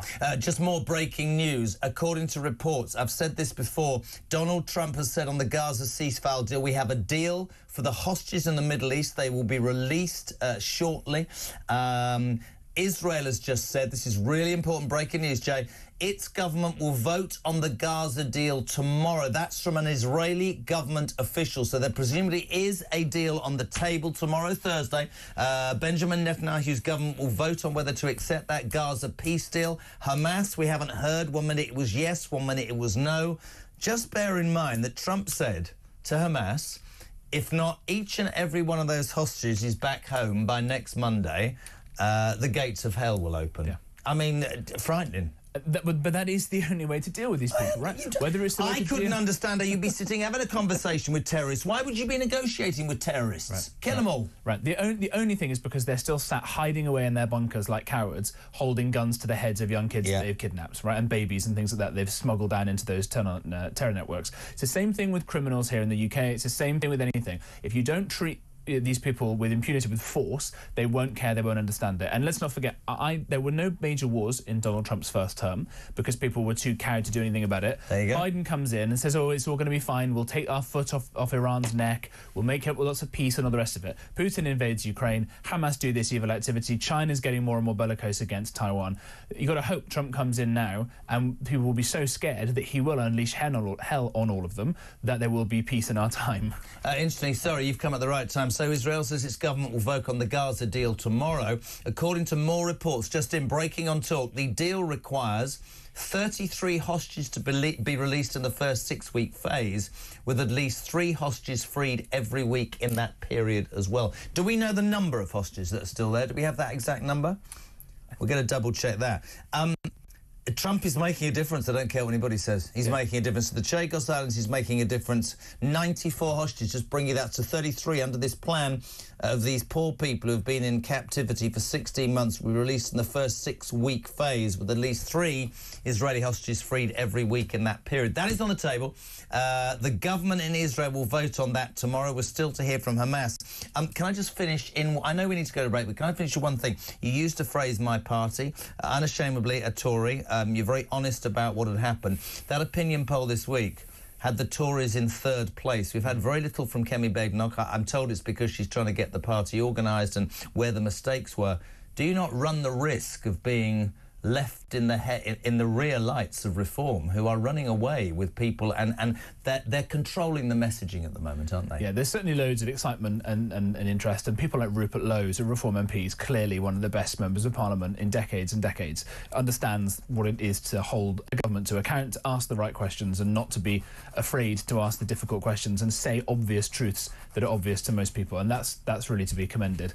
I think if you look at those polls at the moment, you would see, if there were a general election tomorrow, there would have to be a Reform Conservative alliance, either before, a non-aggression pact before, or a coalition afterwards, to get rid of this Starmer government. And actually, in some ways... But I think right now, I don't think that would be led by the Tories, and I'm being completely serious. That's just maybe. But I think Reform have a good shot in places like Wales and in the North East, and the Tories could go and take back a load of rural seats, people regretting very instantly in those places I'll tell you what, mate, we love having you on. You are welcome anytime. You know, that's so much to talk about with the amazing James Price. Thank you, my friend, for coming on. 5:25. So that breaking news, it's happening all the time. From Gaza, Donald Trump says there is a deal. The hostages will be released shortly. This is a deal that's going to be voted on by the Israeli government tomorrow, and that deal requires 33 of the 94, is that what you said, hostages, to be released in the first 6-week phase, with at least 3 hostages freed every week in the period, leading to them all going. We haven't heard from Hamas. We'll keep you updated right here on the Home of Free Speech Talk. We're coming back in 3.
the fact that it wasn't particularly liked or respected. So when the first warning signs actually of this one going to unravel in December happened, the sensible thing at that point, when she had been accused basically of being corrupt herself and was going to be undergoing investigation, at that point, if you believe all the rhetoric about upholding proper laws and respecting rules, then she should have stood down at that particular point.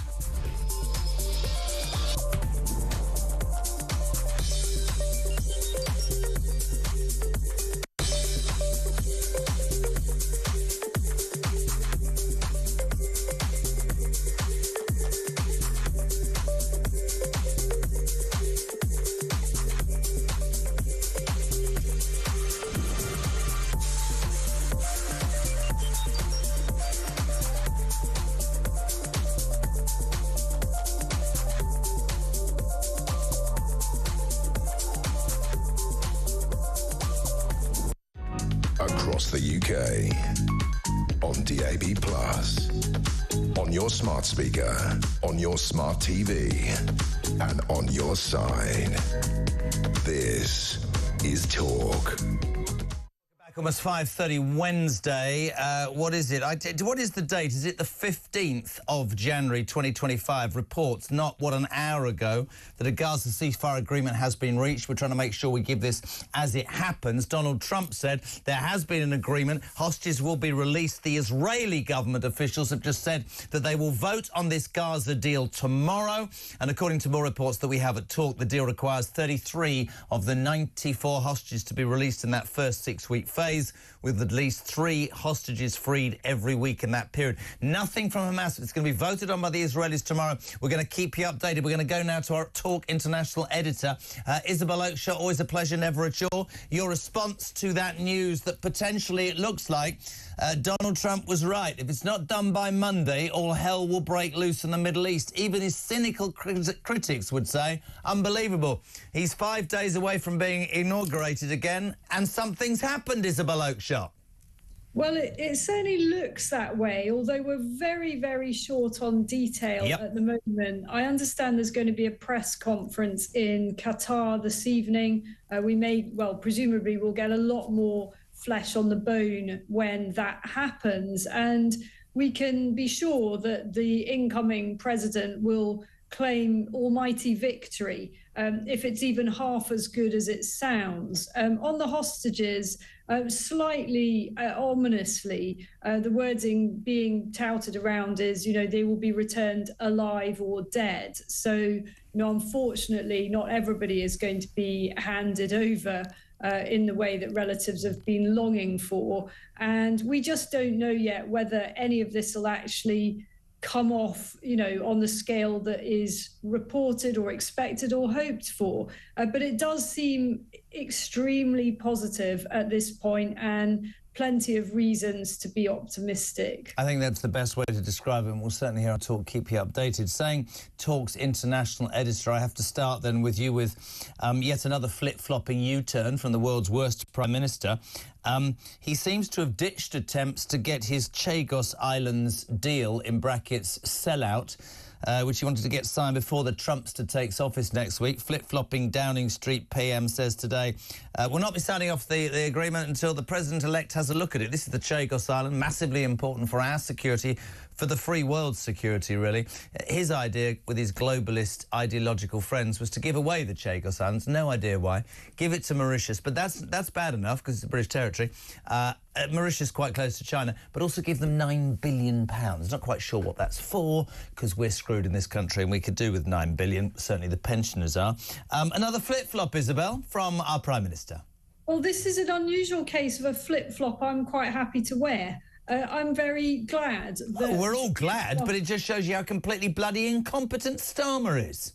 Well, like you, I quite like more illustrations of his incompetence, because if he does this every single day, then he and his party are going to be completely unelectable for a very long time. Now, unfortunately, that means we all have to live with the consequences for the next few years. But if one of the consequences of his total crashing, almost comical incompetence is that this Chagos deal, a terrible word for it, it's no kind of deal that I would recognise. No.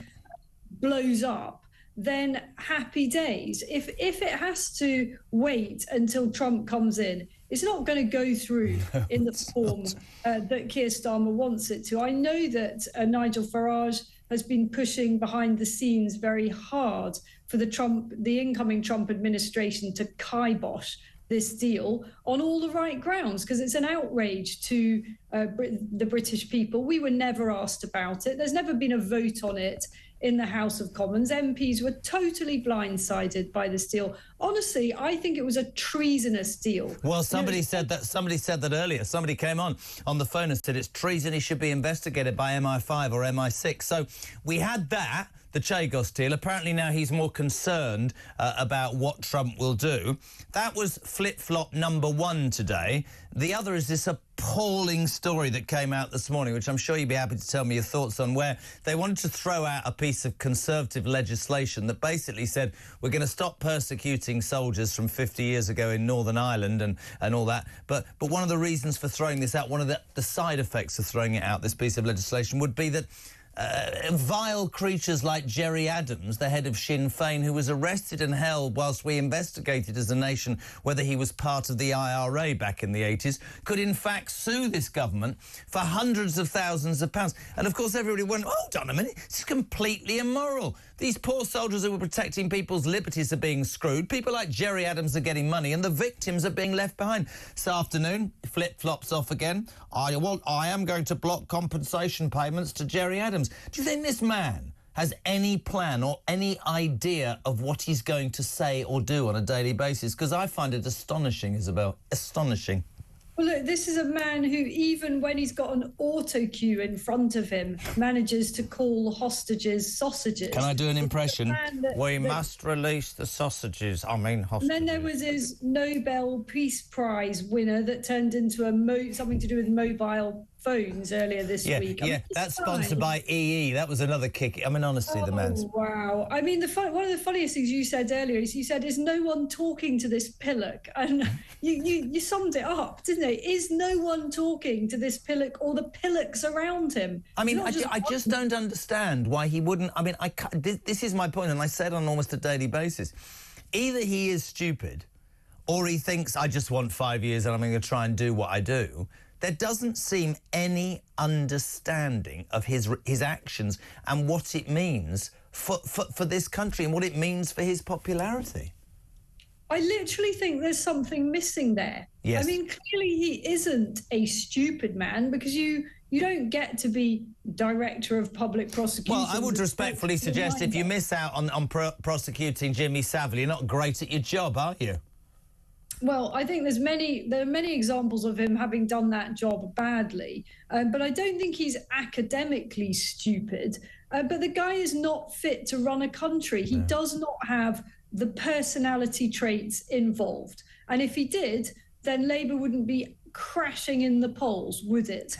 Mike says, hello both, I'm off shopping and I hope Morrison's give me a Chagos type deal and give me all my shopping for free and then pay me to take it bloody well home. That makes sense. Are you all right to hang around for a couple of calls? Are you very busy and beyond all that? I love the calls. I love it. I'm going to an ad break, and whilst I'm in the ad break, I want to throw this at you, Isabel. The BBC under fire again today. They've hired a new boss at their World News Centre service called George Aki, who, when he was in charge of the BBC in Canada, instigated a rule that said you are not allowed to call Hamas terrorists. They're not terrorists. I really worry for the world. We're coming back in 3.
across the UK.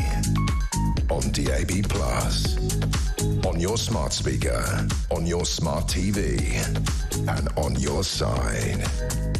This is Talk.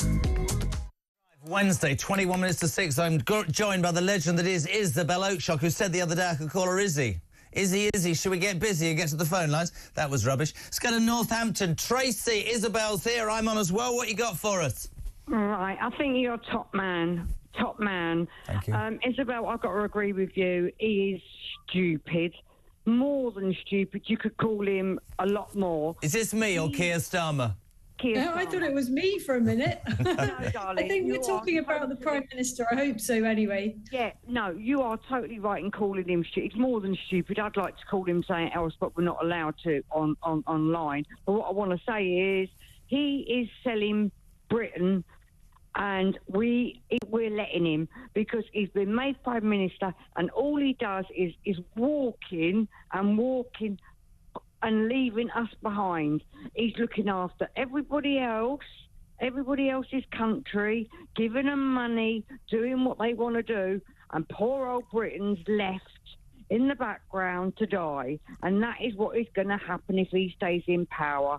We are going to be left hanging out to dry. I think what Isabel, I think what is care about Britain. No, and I worry about this because I think this is true. I think you used a great phrase earlier, Isabel. You said comical incompetence. I don't know whether he's thick, stupid, or so far up his own backside he thinks this is all right.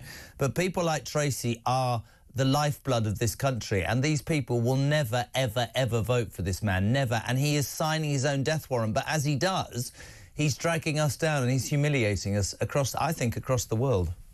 Oh, I would agree with that. And in fact, the words Tracy used there, you know, saying that leaving this country to die, I share that feeling. It genuinely feels as if Britain is dying. And that is an awful thing to say. It's an awful thing to think. None of us want to feel that way about our amazing country. But that is how I think a lot of people are feeling at this point. And I think the fear that a lot of us have is, can we be revived? You know, can our country be revived when this awful Prime Minister is finally kicked out, or will it be too late? I think it can be revived. We will be able to turn it around. But my goodness, he's making an absolute horlicks of it. He is. Tracy, Northampton. Thank you. Let's go to the East Midlands. Noel, you're on Talk Drive. Myself and Isabel, what you got? Hey, I don't know where to start. Jeremy, hello, Isabel. Obviously, by my accent, you know I'm Irish.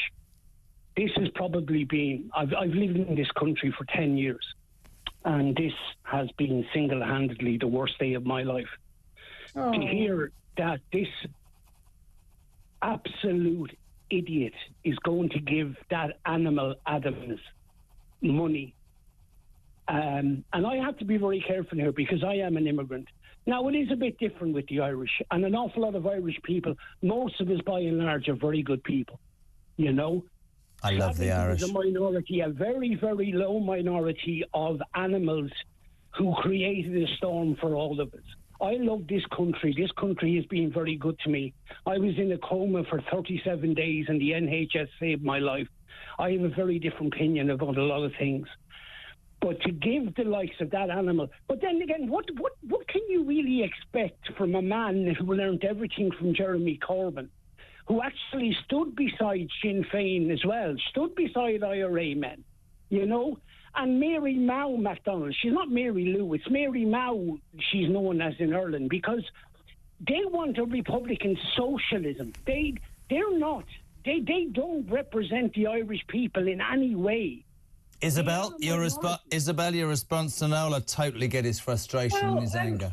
It's just very powerful to hear the reaction of those who suffered at the hands of the IRA and people they know who suffered at the hands to this outrage. And as I understand it, you know, what you explained earlier, Jeremy, that the government has now flip-flopped on this. Of course they have. Starmer said, actually, after all, he won't be paying any money to Jerry Adams. No one will. Only because not because he had the intelligence to understand the frustrations of people like Noel, but because he realises a public outcry again. damage is done. People now know that that was contemplated or that might have happened. And yet again, it's yet another story of absolute moronic leadership. Completely. Noel, we really appreciate your call. I want to get this last call into this segment. Lee's in Birmingham. Lee, what's your story? Isabel's with me. Lee? Good evening, Jeremy and Isabel. Good man. Shoot. Come on, crack on. Right, I served in the army for 14 years. I did 11 operational tours, 3 wars, and I served in Northern Ireland 7 times. After 14 years, I had an accident, and the MOD threw me out, calling me an illegal entrant. I get nothing. I survive on benefits because I've had 2 strokes, and the leg I injured in the army, I might lose.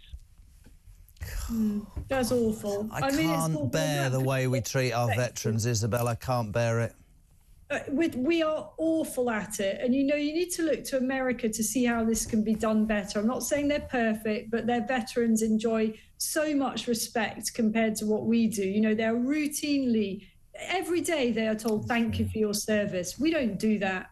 You know, I think, and thank you for your call, Lee. Isabel, I think the thing, and it's a really interesting one to take, because I don't understand Starmer, and I don't understand much of what's going on, but I'll tell you what, I don't care what the political persuasion is and what people think about what I'm going to say. I keep saying it every day. If you talk about veterans, if you treat veterans like that, if you treat pensioners like that, if you treat farmers like that, 3 groups that, for me, are the absolute lifeblood of what the United Kingdom has always been about. If you don't think that these people are going to listen and join forces and be outraged, you're an idiot. We have become a society that is so interested in ticking boxes and looking good globally that will allow people to come, take advantage, get free doctor's appointments, have money, whilst so many of our own are struggling. And that is the death knell for any government. And I hate that. I hate that a veteran struggles and lives off nothing, and yet a migrant tonight's in a 4-star hotel with chicken probably and chips in a basket, and my mate there who served 14 years, people, trying to make sure you're safe, is struggling. That's not right, Isabel Oakeshott, not at all. No, it is genuinely sickening, and I've talked about this before. We've seen it, for example, on any city centre street where you've got homeless people, British people, some of them are veterans. They are struggling. They can't get a roof over their head. They're not being looked after. And down the road, you've got a bunch of ne'er-do-wells in a migrant hotel. Sorry, it's just wrong, isn't it? I love having you on. We should do a show together. Isabel Oakeshott, you're an amazing woman. Thank you very much indeed for joining me. What is it, 14 minutes to 6 o'clock? We're live across the UK. This is JK on Drive. Coming next, our sports section with Sam Ellard. I made 4 predictions last night in the Premier League. Guess how right I was? Don't go anywhere. We're coming right back.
be concentrating far more, not just on spraying money around, but actually getting productivity up. That's the key to getting more out of public services and getting the economy going. And they've got to tackle welfare, Mike. Now, when I was Secretary of State for Work and Pensions, I reformed welfare to the extent that the OBR says there's a £5 billion worth of savings that I've introduced. Now, there's much more to be done in that area, but we hear nothing from this government about getting to grips with a spiralling welfare budget. We need people off benefits and into work.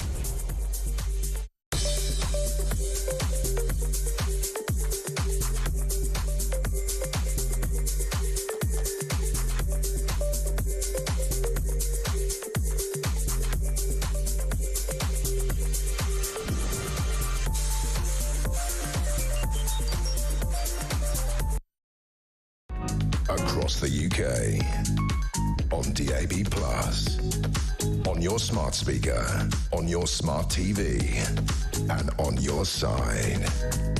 This is Talk. About 10 to 6 Wednesday evening. Push the sports button, Ames. Sport Summary on Talk. Last night, I'm here with Samuel Allard, fantastic sports broadcaster. Last night, I made some predictions on the 4 Premier League games.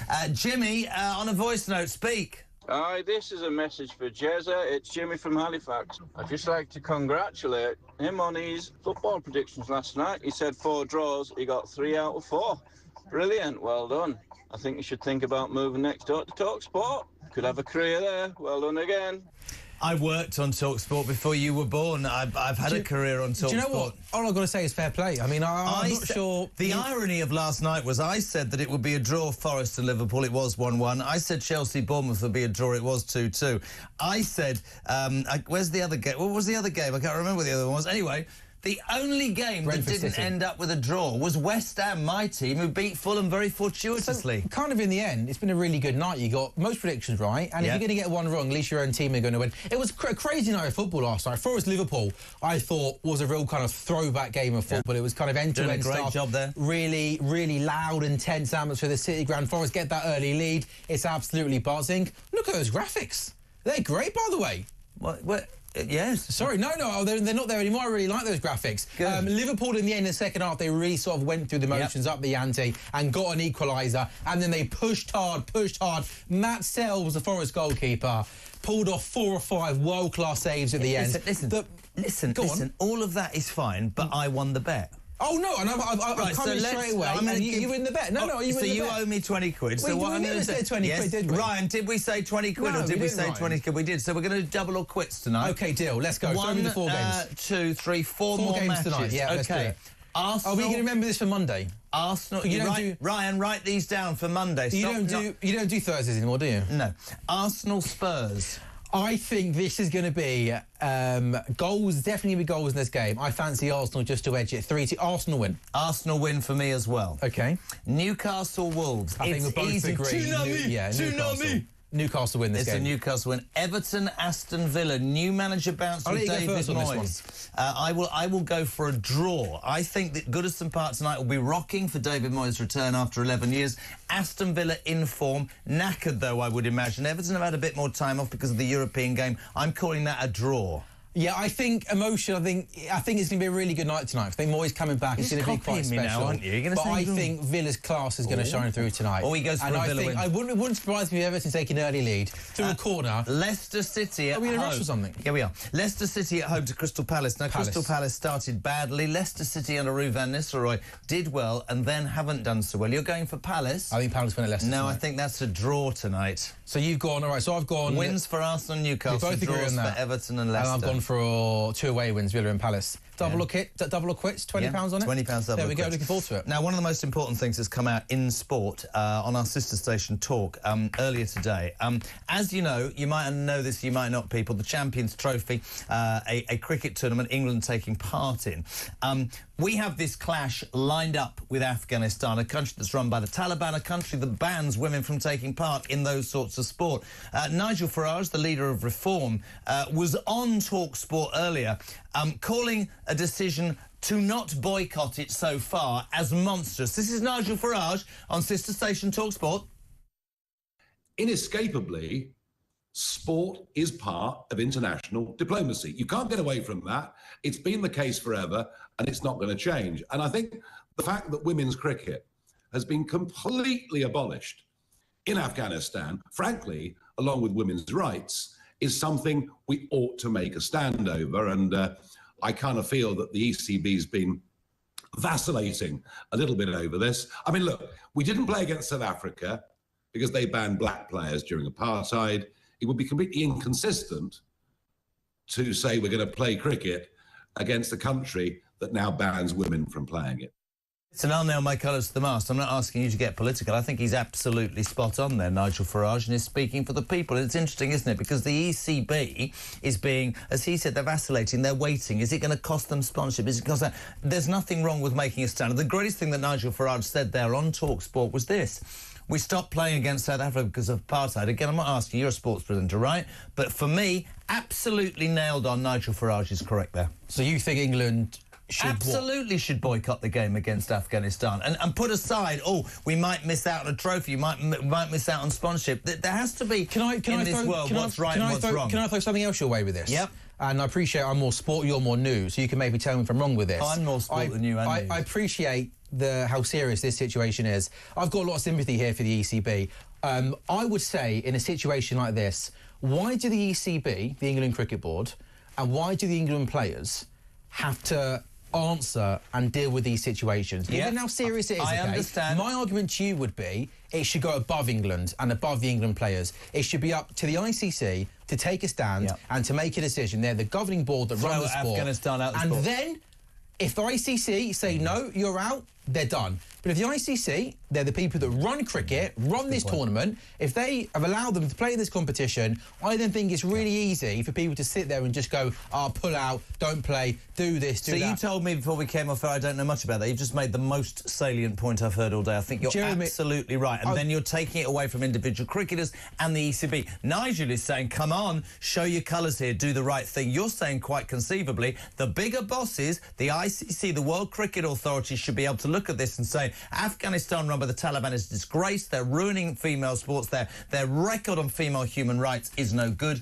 You need to do something. That was talkSPORT. You can get that online. That was Nigel Farage on talkSPORT with that very White famous... and Jordan. Who's the other one with glasses? Simon Jordan. I have no idea who you're talking about, but Jim, I'm joking. You strike me as someone that is like best friends with Simon Jordan. You guys hang out in I'm best friends with Jim White. Restaurant. No, I don't think you are. No, I think Simon Jordan. I bet you guys have got holiday homes together in the Bahamas or something like that. Let's go to the Australian Open tennis. This is written as Jack Draper, it's an unfortunate name, and Jacob Fernley, who used to make cricket bats. They are through to the third round. I'm going to have to go for my phone here because there are so many Brits that made it into the second round, as we discussed the other day, a record 6. I've got my phone to tell you where we're at. Jack Jacobs through. Right. Jack Draper is through.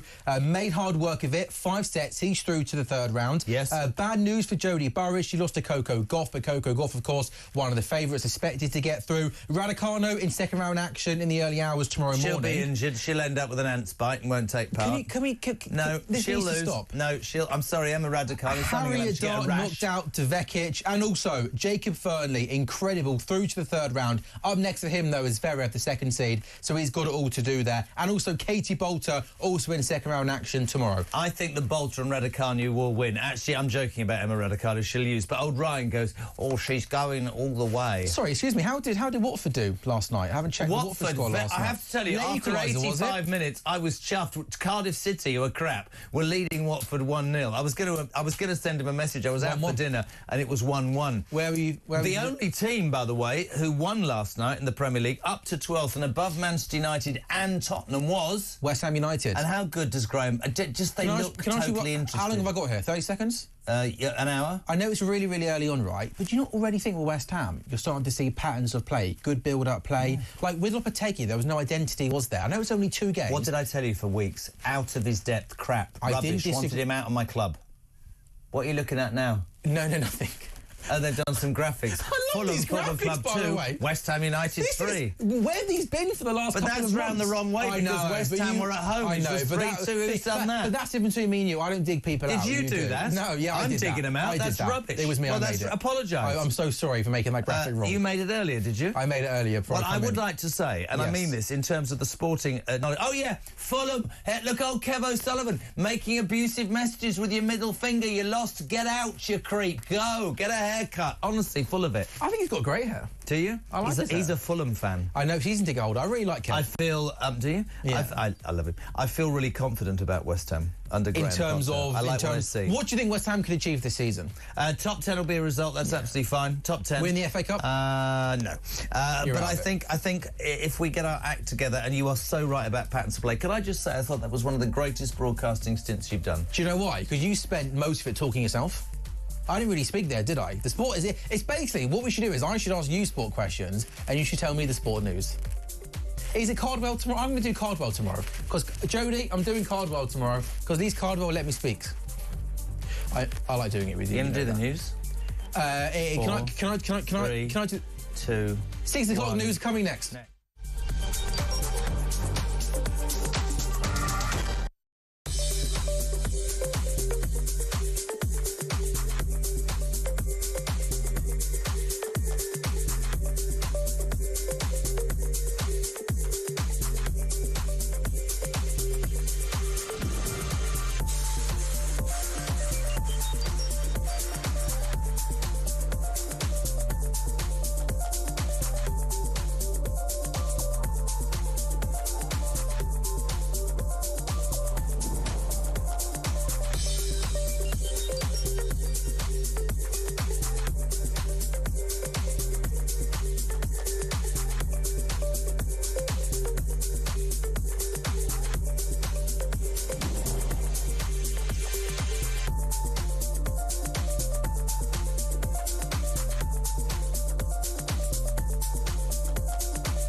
Across the UK, on DAB+, on your smart speaker, on your smart TV, and on your side. This is Talk.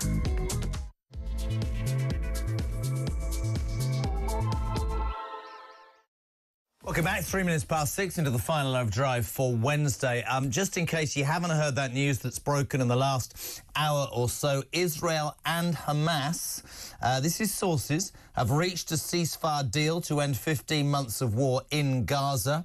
US President-elect Donald Trump says that we have a deal. They will be released shortly. We hear that the Israeli government, be it a coalition government headed by Benjamin Netanyahu, will be making a vote on that tomorrow to verify it. But there is on the table a ceasefire deal that will end the atrocities in Gaza. Humanitarian aid can get in, those hostages must come out. And, of course, President Donald Trump, who said, if you don't get this sorted by Monday, I will unleash hell, is undoubtedly going to tell us all that having that hardline approach worked. What do you make of that? 3 minutes past 6, 0344 419 1000 is our telephone number. To the phone calls in a minute, but so many people texting. Thank you for that. John in Rugby, Jez, Starmer is a treacherous traitor. Cameron once referred to the Labour front bench as terrorist sympathisers, and this thing with Adams just goes to prove that he is right. Starmer is no friend of this country. A very good afternoon to Graham in Bushy. With the Chagos Islands, Jez, thank goodness we haven't got a black hole and can easily afford the billions of pounds that each year we will be giving to them. Graham, I could not agree more, my friend. Hello, Sally. Miss Sally. Keir Starmer might be a globalist, but everyone around the globe thinks he's an idiot. So how the bloody hell does that work? Never mind the financial destruction. Rachel Lettuce Leaves is calling. Big sigh. Hello to Helen. That deal that Rachel Reeves, or Thieves as I call us as Helen, got from China would simply buy 3 Premier League footballers. It wasn't that impressive. Donald Trump made a threat to Hamas that if a single hostage was being held when he takes office, he'd open the gates of hell. Is there any surprise, says Michelle, that a deal has been done? Thank you, talkTV, for your support always. Love from Julia in Jerusalem. Matty, a deal is a two-way negotiation. What's in this Chagos deal for us? Absolutely nothing. Just the globalist Starmer looking good in his mind, the rest of the world. David, good afternoon. Jez, I and Isabel. David in Hyams Park. I can't help but laugh every time you do your impression of two-tier Skippy. Nice. Hello to Chris. Jez, I'm thinking of moving out of my £50 million mansion and giving it to someone 500 miles away, and we'll pay each year 900 million for taking it. That's what we're doing with the Chagos Islands. It's utterly, utterly ludicrous. Jim McKinley, even Jez, I left Britain in 1979 when unemployed, and I moved to the Netherlands. That was when Callaghan returned from a trip and was asked by a reporter about the present crisis, and he answered, what bloody crisis? The country was on its knees. Today, when watching questions in the Commons, I looked at that bench of Labour clowns, all looking as if they'd rather be somewhere else, and my heart and head naturally sunk. Keep those texts coming, 87222. Start your message with the word talk. We head to Hampshire. Jenny, you're on Talk Drive. A very good evening to you. What you got? Oh, good evening, Jeremy. Enjoy the show. I'm absolutely fuming the fact that we actually have a guy that's in power in this country to give terrorists money. Yeah. I mean, I know that was his job in the past, that he let a lot stay because that's his job. He earned a lot of money out of it, to let them stay after they blew people up and killed people. And now he wants to pay this motley lot money. Mate, people that they killed. I find myself driving home at night thinking, is it me? Am I just turning into my dad? Am I just some sort of grumpy, slightly balding human being? And I think, well, come on, tomorrow when I go in, right?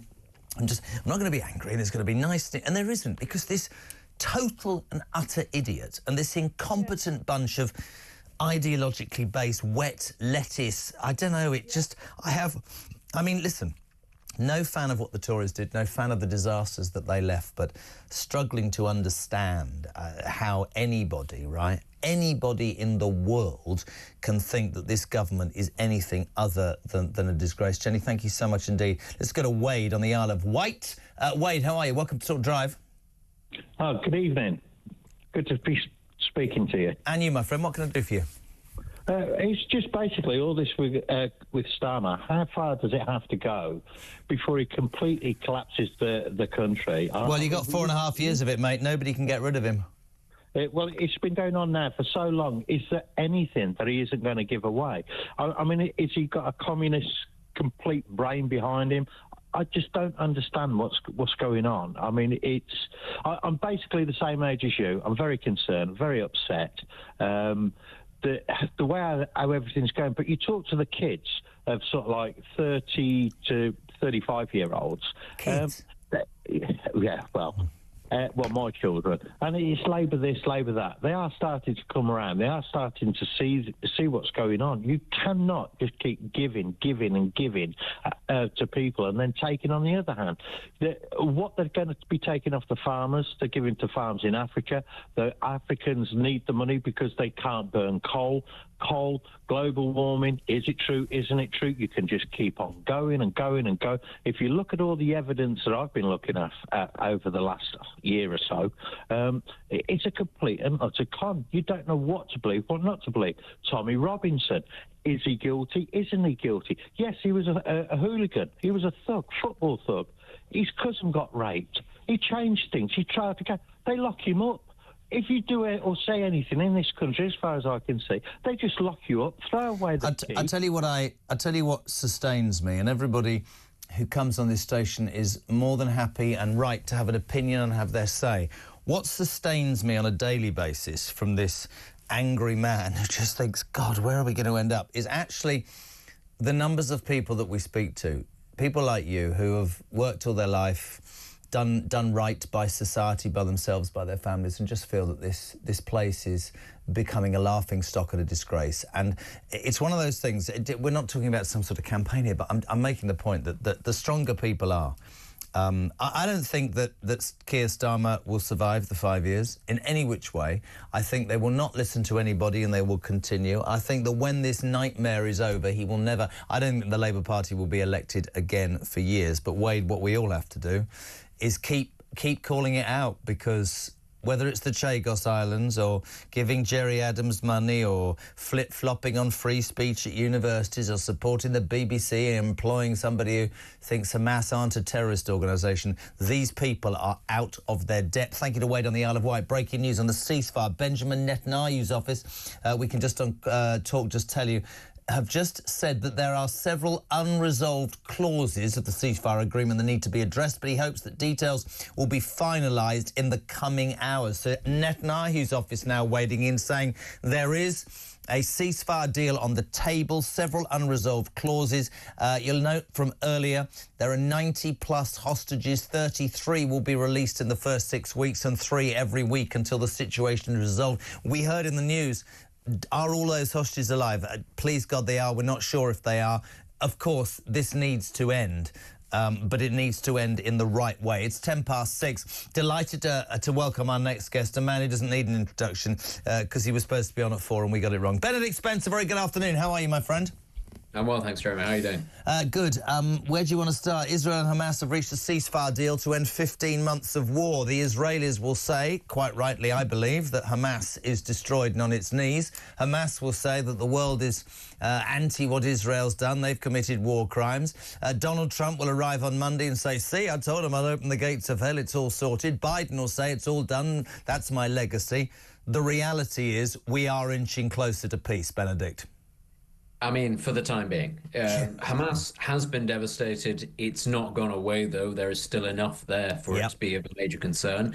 Donald Trump, you're right to point this out, Donald Trump needs this win, because one of the big things that sort of went against the Biden administration was lots of very pro-Palestinian Democrat voters and Muslim Americans criticizing the Biden administration for not being able to strong-arm Israel into stopping what it was doing in Gaza. It lost a lot of support on that basis, whereas Donald Trump was able to pick up a lot of those votes by saying, I'll get a deal done in the first week, and it looks as if that might be happening. And from what you hear of what's going on behind the scenes, it does sound like there was quite a bit of strong arming going on from the incoming Trump administration. The reasons for that are very obvious. He needs to say to his voters, I got an easy early win, especially seeing as Ukraine might prove a little bit more difficult.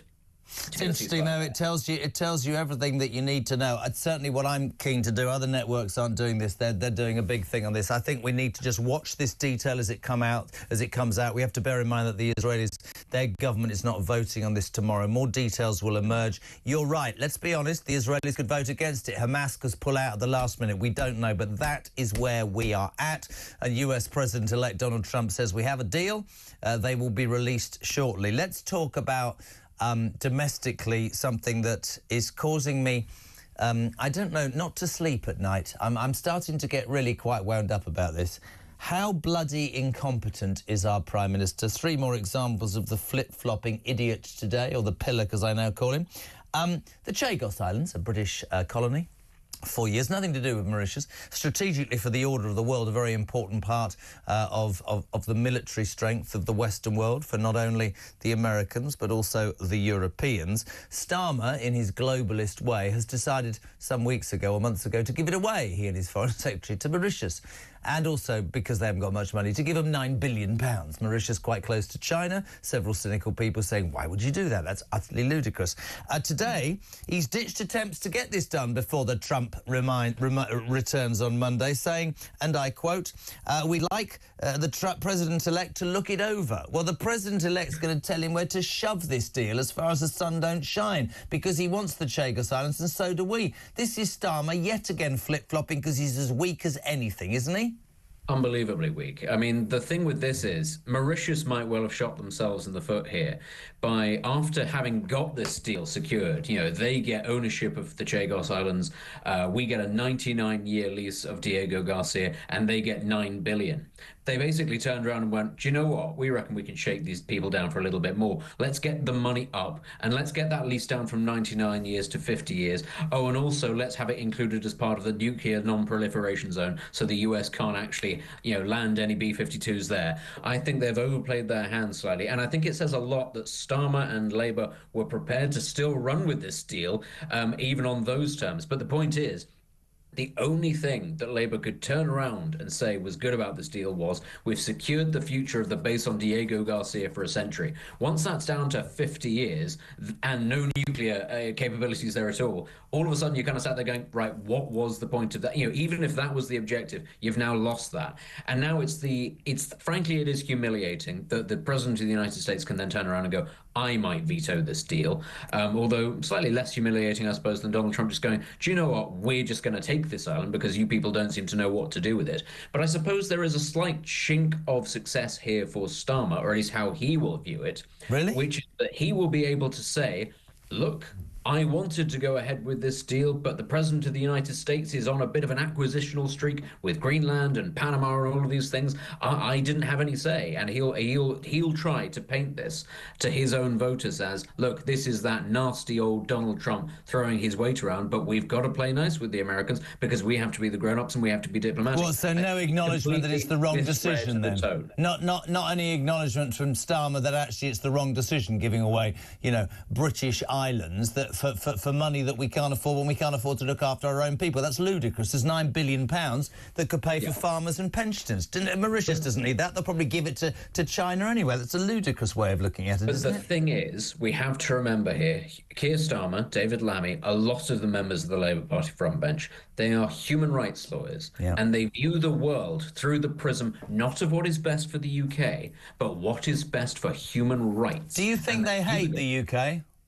I don't think they hate the UK. I think they don't care about the UK. I think it's worse. I think that they're prepared to cast it into the wilderness, cast things aside. As long as human rights comes first, then Britain is expendable. I think that that's actually, at least if there was hatred there, at least you could say there's some sort of motivation. I think they just don't care. Well, listen, this is really interesting because the next thing, of course, is this outrage caused today as his quest of human rights gathered some pace. There was this piece of legislation to be introduced by the Tories at the back end of their government, which basically was dealing with the troubles in Northern Ireland, and it was dealing with, you know, the rights of soldiers. And it turned out this morning, I mean, there we go again, flip-flop, that one of the pieces of legislation being slashed by this government would have resulted in potentially the head of the Sinn Féin organisation, who spent some time in custody when he was accused of being involved in the bombing of innocent people and being part of the IRA, Gerry Adams, could, if this is thrown out, sue the British government, i.e. us, the bloody taxpayer,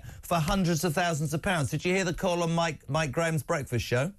I missed that, I'm afraid. Have you got it for me, right? Because I'm playing this every hour because I think it's really important. This is a call from a guy called Andy, whose neighbour was a serving soldier. Listen to what happened to him, but more importantly, listen to the anger, Benjamin, Benedict even, it's good of Netanyahu. Listen to the anger in this man's voice. Play it, Ames, please. I myself never served in the forces, but my good friend and next-door neighbour did, and he was in the Royal Marines, and he played for the band. And in 1989, when the IRA detonated a bomb and killed 11 of his friends and colleagues and injured 20-odd others, he's now left on the shelf, PTSD, alcoholism, and he's basically got nothing. And Starmer wants to start giving money to Gerry Adams. I tell you what, Mike, it makes my bloody blood boil. It really does. Understandable the frustration. People who have served for this country and put their necks on the line feeling that they're second-class citizens. But that, in fact, is rather reminiscent of what so many people feel now. What do we get this afternoon, Benedict? We get him doing a U-turn, old Starmer, and going, no, I don't want Gerry Adams to get compensation. You are so right. This quest to appease and be a human rights lawyer and do everything for everybody but real victims and real people who need help will be the undoing, if it isn't the undoing of them already, for goodness sake. It will be, and that is exactly what we're talking about right here, is that certain people's human rights, because it sort of meets a certain legal criteria, they have to be prioritised. And this is the sort of thing that I agree. I believe Starmer when he says, I don't want Gerry Adams to get compensation. He hasn't thought about it in those terms. No. That's the problem. He hasn't thought about it for 2 seconds, how this would look, and then too late, when the news comes out, he goes, oh, this isn't good. I'm going to have to do something. But this is my point. You'd know more than me. Why is there nobody around this pillock or government saying that's how it's going to be perceived? That's how it sounds. That's how it looks. Yeah, the problem is that the Labour Party is, it's completely, the modern Labour Party is completely deaf and blind to what its core constituents should be. It has completely lost sight of its core mission. I know it might be going back a little bit, it might be a bit unfashionable, but the point of the Labour movement was to stand up for and represent the urban working class of this country. They were the urban and the working people of this country. They simply don't do that anymore. The working people, the ordinary people, come last because that is why they lost in 2019. This assumption, if you're Labour, that you're always going to have that working class vote. Boris Johnson won it by talking to that red wall. This election, they got them back. But I just, on a daily basis, I want to throw into the mix before you go 2 stories that send me through the roof. The BBC today criticised again Benedict for hiring a new boss at its world news operation who previously, when he was in charge in Canada of the BBC. And bear in mind that George Aki is the new head of editorial quality and compliance at BBC World Service, instructed all of his journalists to not call Hamas a terrorist organisation. Again, really? Honestly? Whereas I say that the Labour leadership doesn't hate Britain, it just simply doesn't care. I do think it's slightly different for certain elements of the BBC. I think the BBC, not the organisation as a whole, but a lot of people who work within it do actually view British culture, Western history as some sort of fundamentally very evil thing. And they see everything through the prism of that word decolonisation and the other one justice. And, again, this goes back to actually how we got to the position with the Chagos Islands, is that, lots of people were sort of championing this on the basis that it was about decolonisation and reparations. Well, there's far too much of that, frankly, that goes on at the BBC. And when it comes specifically to the issue of Israel and Palestine, very stupid people with no concept of history look at the fact that what has been happening very recently is, is sort of viewed through a prism that paints Israel as the bad white colonizers and the Palestinians as the noble savages. That old trope that I thought we'd done away with about half a century ago, and that therefore there is only one morally good side and one morally bad side, and it's the white people, the Jewish people, that are the bad ones, and that no matter what happens from the Palestinian side, that it must always be thus. And it's that blind spot, I think, at the BBC that, as you say, it just grates with people, and it makes ordinary people think they are not impartial, they are not actually acting in our best interest. We were talking about the government of this country. This is the broadcasting company of this country that we are forced by law to pay for if we want to view any. I can't see that surviving. I think this is another nail in the coffin for the BBC licence fee. I think it's an absolute bleeding joke. I'm so sorry that we were supposed to get you on in 2 hours late. I don't take any blame for this. I blame Ryan squarely, who's now looking very hacked off. Benedict, thank you so much indeed. Benedict Spence, Conservative commentator, talking about all things that have been happening now.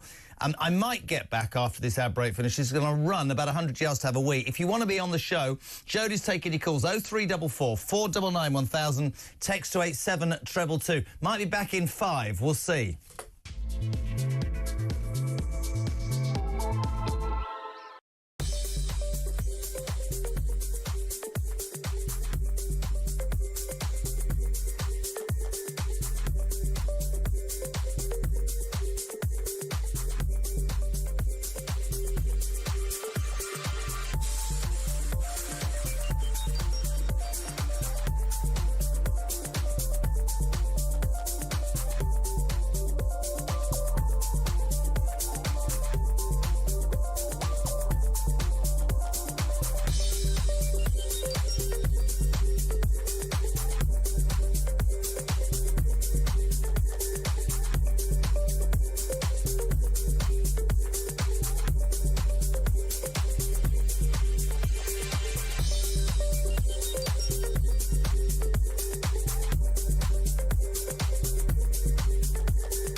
corruption scandal, not of her making, but in the family. Her aunt was the leader of Bangladesh. And there was definitely some connection to Tulip.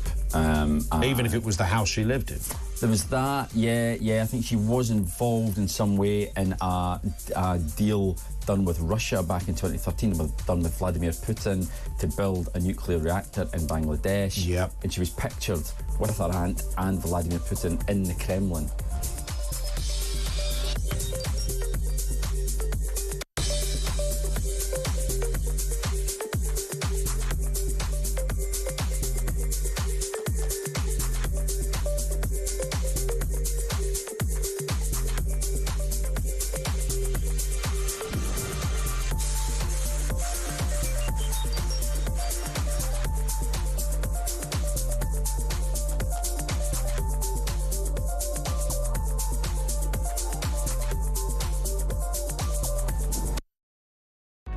Across the UK, on DAB+, on your smart speaker, on your smart TV, and on your side.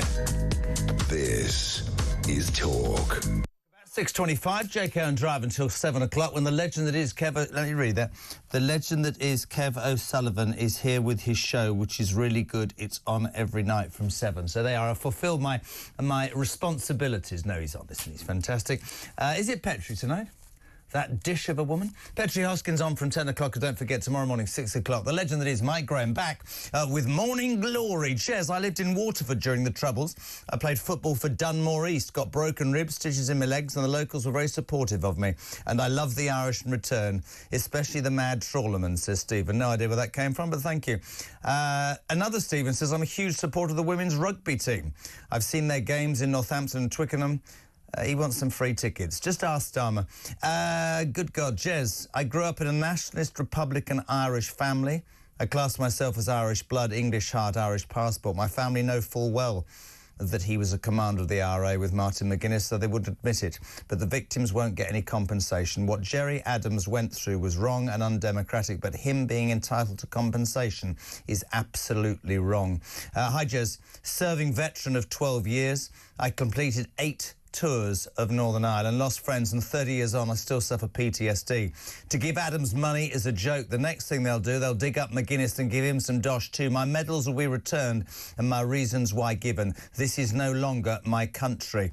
Ali says, in terms of that attempted ceasefire deal we've been reporting upon, I reckon all the hostages should be released all at once, not drip. Drip couldn't agree more.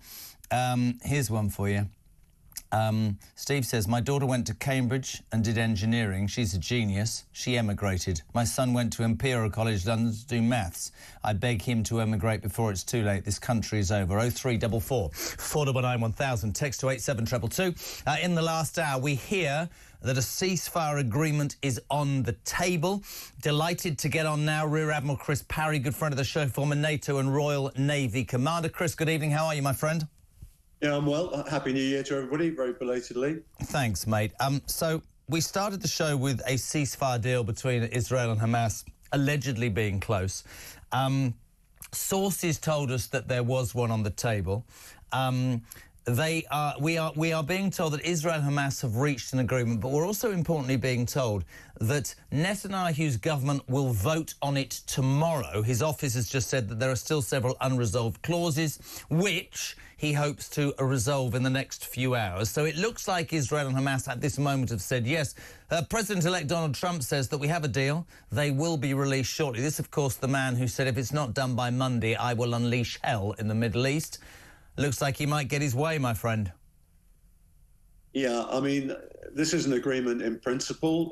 We haven't seen, really, apart from the leaks, anything concrete about what's going to happen. As you know, there's a staged hostage release. And my concern is that Hamas are not going to be able to produce that many hostages, to tell you the truth. And they may be flattering to deceive here. But also whether those hostages are alive or sadly dead. Yeah, I mean, there are supposed to be 94 of them. I think the Israelis think there are 60 left. But at the end of the day, these people have been barbarized. There's a lot of questions here. how you can have a ceasefire without Hamas being utterly destroyed, what security guarantees Israel will have, who's going to actually reconstruct Gaza. So I've got What's going to happen in the long run? The Palestinians have one side of an argument, Israel has another.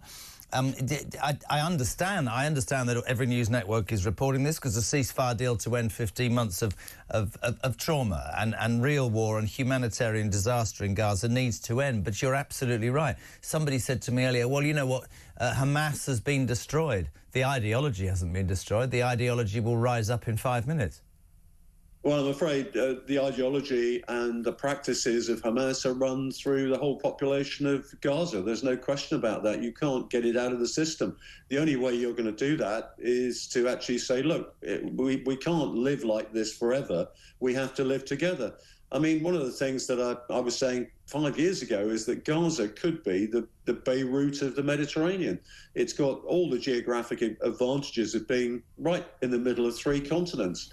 And if they chose to make it a real financial centre like Dubai or Abu Dhabi, they could. But I'm afraid the ideology, the hatred and all that sort of thing, and dare I say it, the propaganda associated with who Gazans are.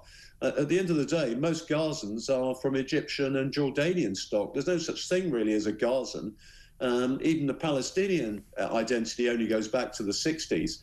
So we need to get out of the mythology of this. And you mentioned it earlier, Jeremy, and so did Benedict. You know, you need to get into the history of this and start talking realities here, not negotiating around mythologies and propaganda. And I think that's the point. Obviously, Donald Trump's made a big thing that if this isn't done, I'll unleash the gates of hell. Obviously, when Biden remembers that he's the president, he'd like some sort of legacy. Obviously, Netanyahu, let's be perfectly honest about Benjamin Netanyahu.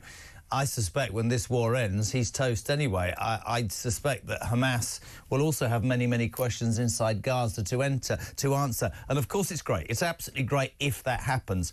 But will it stick? I agree with you about that call, that text actually about the drip effect of the hostages. Will both sides keep to it? That's not me being negative before people jump up and down, because like everybody else, and we had some quite candid conversations when this kicked off 15 months ago to the dismay of certain people. But war's not nice. But unless you deal with terrorist not around a table. I mean, listen, I come from a world where you don't negotiate with terrorists, so there you go. But until people understand that those mad mullahs in Iran have been paying for these proxy blimmin' terrorist groups, these cells, be they the Houthis, be they Hezbollah, be they Hamas, and cut off the supply chain and weaken Iran and weaken them, it isn't going to go away, Chris. And so, however horrific it has been, and it has been horrific to see what's gone on, and of course, Palestinians will say one thing, Israelis will say the other. We all want peace, but it has to be a lasting peace and a peace that is viable and able to be achieved, right? Yeah, if you deploy violence, you've got to expect to get violence in return. Yeah. I think the people who are probably quaking in their boots right now are the Houthis, because everybody wants to get them now, because they've been attacking international shipping. It's not just they've been attacking the Israelis. So if I'm the Houthis, I'm going to be running very fast to try and get an agreement before President Trump gets in. The fact of life is we've got far too many people, quislings and apologists in the West, who want to make excuses for these violent people. At the end of the day, we need to say, if you use illegitimate violence, whatever cause, then you need to be held to account for it. And part of the problem you have all the time, you were talking about Northern Ireland earlier. You know, I spent 3 tours trying to stop people murdering each other. But I know that if I'd been captured by the IRA, they'd have tortured and killed me. It's in the middle of the United Kingdom, for heaven's sake. And there would have been people that would have cheered it as well. Can I ask you about the other thing that's quite relevant today? This Chagos Islands deal. I don't know if you've ever been to the Chagos Islands, have you, on your tours? Yeah, I've been to Diego Garcia probably half a dozen times. Right. So this is an island off Mauritius. It's about 300 islands, of which Diego Garcia is probably the most important one. I thought he was a player for Barcelona. It tells you what I know. Go on. Well, Arsenal, I think, Jeremy. Yeah, thank you. I'll do the jokes. No, it's a really important base. It's been critical as the link between the Indo-Pacific and the Greater Middle East. It's played a starring role in 2 Gulf Wars. It's absolutely a strategic base. It's also a nuclear facility. Is that just for America or for the West? No, for America and the UK. We've got a nuclear submarine berth there as well. Well, currently, Mauritius is a non-nuclear power. So if it says we can't have our nuclear submarines there, then we're not going to have them there. It is the most idiotic, strategically illiterate, Jeremy, that we should be even thinking of giving them away. So, all right, let's talk about strategic illiteracy, because, of course, what's happened is he made a big thing with that ridiculous idiot, David Lammy. I'm going to give it away. I'm going to give it to Mauritius, who are quite close to China. I'm also going to give them £9 billion, whilst freezing pensioners and upsetting farmers. Today, he's ditched attempts, another flip-flop from Starmer, to get his Chagos Islands deal signed before Donald Trump is inaugurated on Monday as the 47th president of the United States of America, which says that he's running scared of maybe losing the trade deal or that special relationship.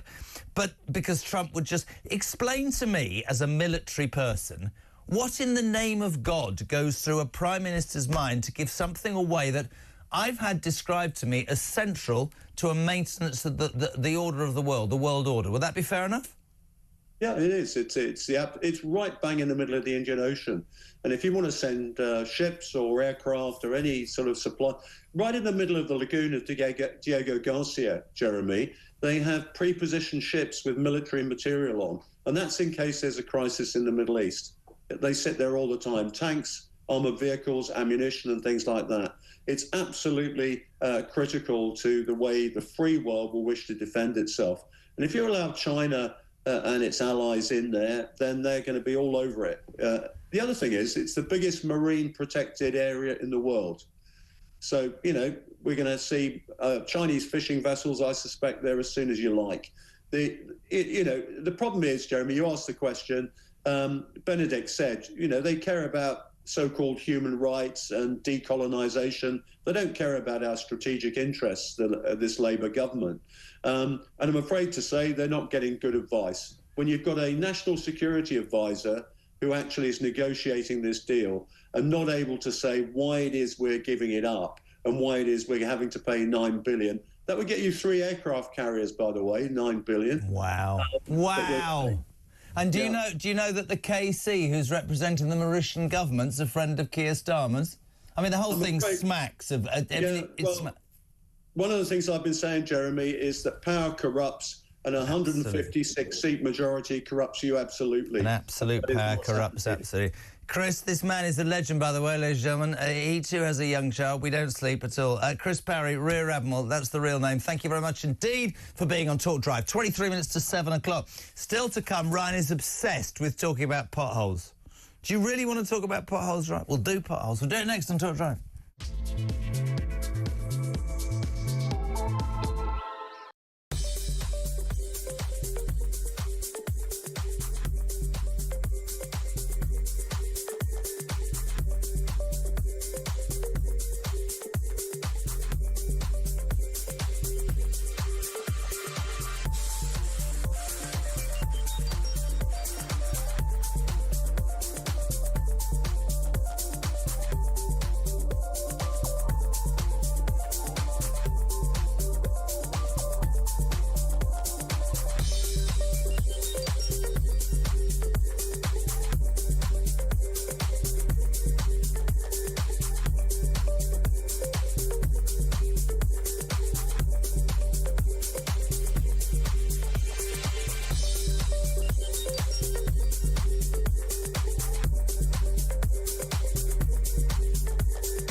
across the UK. On DAB+, on your smart speaker, on your smart TV, and on your side. This is Talk. 20 to 7, Kev at 7, Petri, as you heard there from 10, and Mike Graham back with Morning Glory from 7 o'clock. I'll see you for 6 o'clock, Jez, you're late as usual, in the morning. Delighted, listen, one of the news stories in the papers, again, and quite rightly, drove through one the other day, is Pothole Britain. Councils are routinely refusing. This is just ridiculous. To pay for car compensation, damage caused to cars caused by potholes, analysis suggests. Authorities in charge of roads received almost 66,000 claims from motorists in the last 3 years, well, to March of last year, but only paid out approximately 10,000 cases, which meant 5 out of 6 motorists whose cars were damaged by bloody potholes that probably aren't covered by insurance don't get paid any compensation. This is a problem that just doesn't seem to go away. We don't seem to have councils who want or have the money, they say, to actually build, just fill these holes in. We have people who become vigilantes and people who do it themselves. This is supposed to be Great Britain, not a third world country. Mike Hansford is the this is brilliant, Chief Executive Officer of Road Service Treatments Association. That's a mouthful, Mike. What does that mean? That means that we're trying to promote... Sorry, where are you? Hold on a minute. Where are you, man? Are you in front of a screen? Yes. Oh, God, because your head looks like an egg. I was a bit confused. Right, crack on. Thanks. Yeah. So we're a not-for-profit trade organisation within the highways industry, and what we're trying to do is share information and promote good practice in the industry, because for too long the talk has been about the extra billions and this huge problem of potholes and resurfacing roads. In reality, that's going to cost a huge amount of money. So what we're trying to get back to is basic principles of road maintenance, and that is sealing your roads early with preventative road maintenance treatments, and that is preservation, rejuvenation, surface dressing, and micro-asphalt or micro-surfacing treatments. And what that does, it seals the road and prevents the damaging effects of water ingress. That also acts as a barrier to the effects of weathering, UV light, and traffic, and all the things that break down that asphalt surface and create potholes. So Jesus, you're like proper switched on. Road Service Treatments Association top bod. Mike Hansford, can I ask you a question without asking you to get political?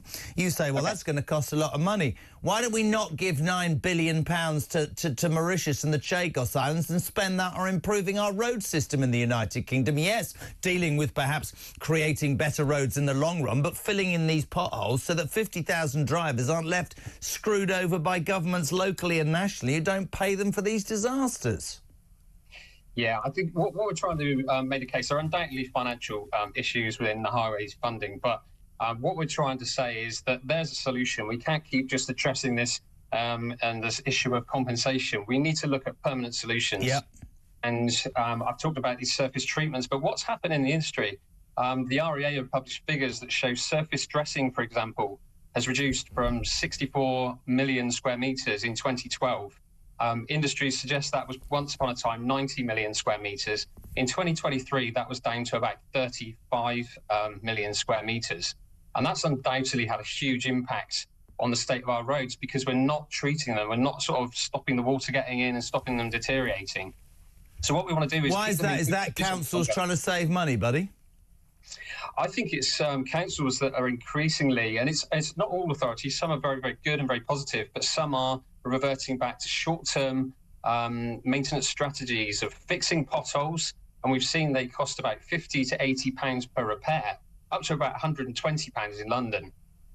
What you mean for some? Hold on a minute. For two men, I saw this where I live, right on the coast. Two men arrived because I was on the school run and I stopped because I was utterly transfixed.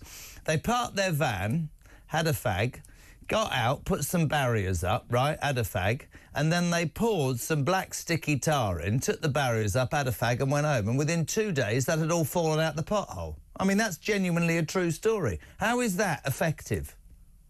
So what we're trying to promote is permanent solutions. So what you'll get is authorities will have like within their repair policy, they'll have, say, 7 days to repair that pothole. That might be a shovel full of asphalt into the hole to make it safe. What we're trying to promote is a really permanent solution so that that's followed up by a permanent planned repair So that could be capital funded. We know we're short of revenue, so that could be a capital funded program of patching, using all the developments in patching technologies that we use nowadays. But where's the money? That's all good, and nobody would disagree with you. But where's the money coming from? So that will come. The government have just announced this additional 500 million for repairs next year. So that equates to 1.6 billion pounds for 2025-26. So what we're trying to encourage local authorities is to review their maintenance strategies, look at preventative treatments, looking at... Spend the money more wisely is what you're saying, Mike, right? Absolutely. Yeah, definitely. Because sometimes, I mean, some of those videos we're just looking at, you look at the state of some of those roads, they're beyond fixing potholes. Yeah. And that's where we should be looking at alternative solutions, which may be surfacing, but we may be able to use that existing material to do in situ or ex situ recycling. And we use that material, we add a binder to it and form a solid base on which we can lay a new surface. God, do you know what? If I ever go on Who Wants to Be a Millionaire, I'm going to have you as phone a friend. You're like an encyclopedia of potholes, aren't you? I've got a long background of local authority maintenance and asset management. So I've come into my new role really saying that there's another way of doing this. If you're not embracing these treatments, these alternative methods, you're missing a trick, because they're all significantly lower cost. They're certainly lower carbon as well, which will help local authorities hit their carbon reduction targets. Don't bother about that. Don't bother about that on this show, mate. You'll lose the audience in a heartbeat. Right, listen, thank you very much indeed, Mike Hansford, Chief Executive Officer of Road Surface Treatments Association, saying that this government has promised 500 million a year, that's 1.5 billion pounds in the next 3 years, to deal with the problems of our potholes. He says instead of just throwing stuff into it, because it'll rain or snow, whatever, you need to look at the way that you treat them. For me, it's really, really simple. I mean, we can't afford it because we're giving £9 billion to the Chagos, to Mauritius, and we're paying for illegal migrants to come to this country.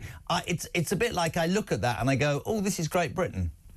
Yet the headline is gone to pot. You know, we're a third world country, our roads look like. That's not great, is it? We've got 10 minutes to take some calls. Ryan's very excited about this next stage of the show because he has to do some work. 0344 499 1000. That's the number you can get your call in. We'll get you on between now and 7. More text, please. Coming up, 87222. Start your message with the word talk.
As government borrowing costs hit a 27-year high and the pound is taking a pounding. Gloomy economic data is expected to show inflation and growth are off course. Let me ask again, and can you please be clear, will Rachel Reeves be your Chancellor for the duration of this parliament? Rachel Reeves is doing a fantastic job. She has my full confidence. She has the full confidence of the entire party.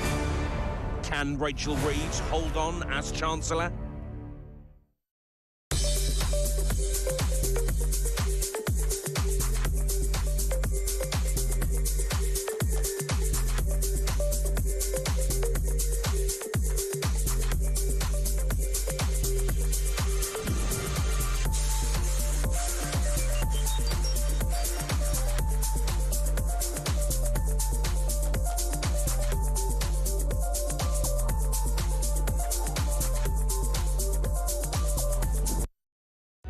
Across the UK, on DAB+, on your smart speaker, on your smart TV, and on your side.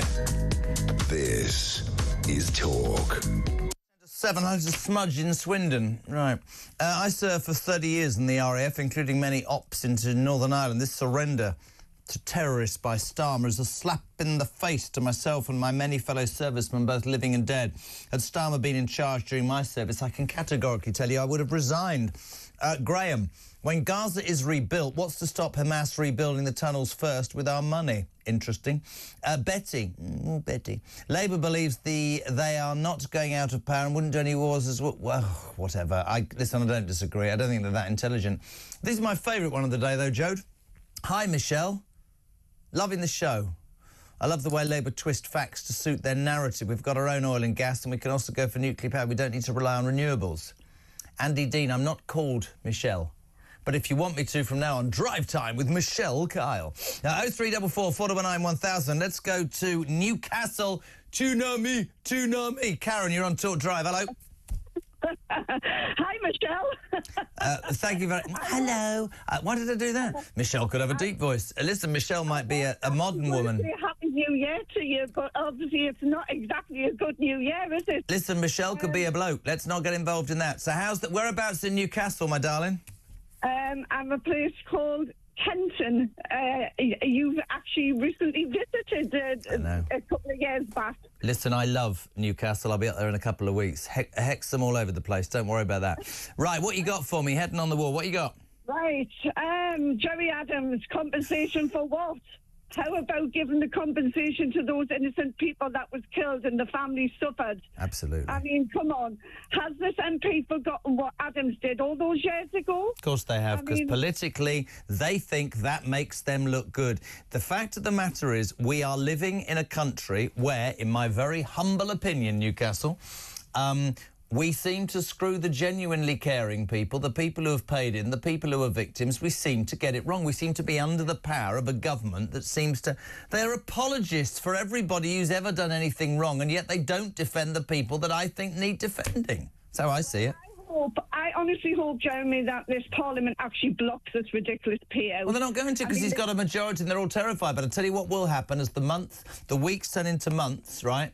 These MPs in the Red Wall, all those Labour MPs that won their seats because of complete, understandable dissatisfaction with the Tory government, they'll start getting emails by the thousand, and they'll start going, I'm not sure if we want to defend this. Listen, Kaz, I love having you on. Really appreciate it. My love to Newcastle will be there soon. Just to confirm, that ceasefire agreement we've been talking about, we've now got the Qatari Prime Minister confirming a Gaza even, ceasefire deal is on the table. The Israeli government will vote on that tomorrow. Hamas is saying yes. Benjamin Netanyahu saying yes, but there's a couple of things that need sorting out. Donald Trump, of course, is saying this is because I said there'd be hell if it wasn't sorted by Monday. We'll keep you updated throughout Kev's show and the night with, of course, Petri. She'll tell you, and also Mike in the morning. But it seems at this moment as if a ceasefire deal ratified by both Israel and Hamas could be confirmed in the next few hours. Let's go to Essex. Scott, you're on Talk Drive. Good evening. Yeah, hello. Nice to hear about your coming out of the closet.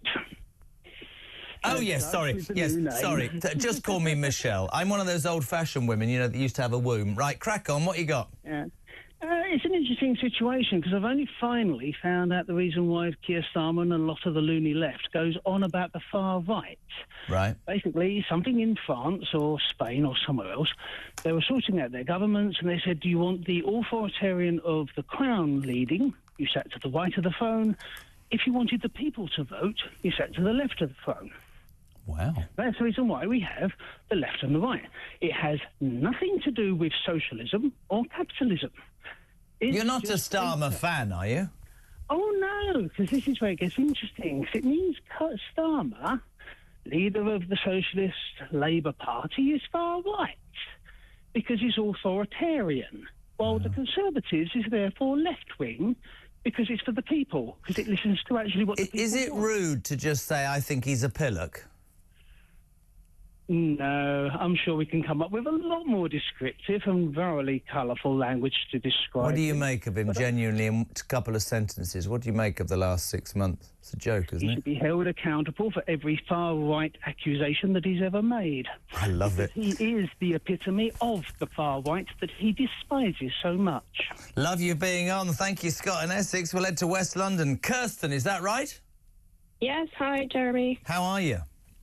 I'm doing well, a bit upset about how this government is going. Reminds me of my country back home in Honduras. In where? Where's your country back home? Honduras.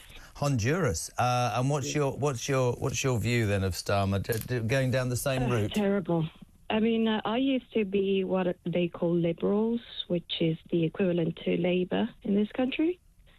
And I can't take this. It's just absolutely awful. I mean, as I said, I come from a third world country, so we do thank the aid. But the problem with giving the aid to countries like mine is that little gets spread to the actual people. There you go.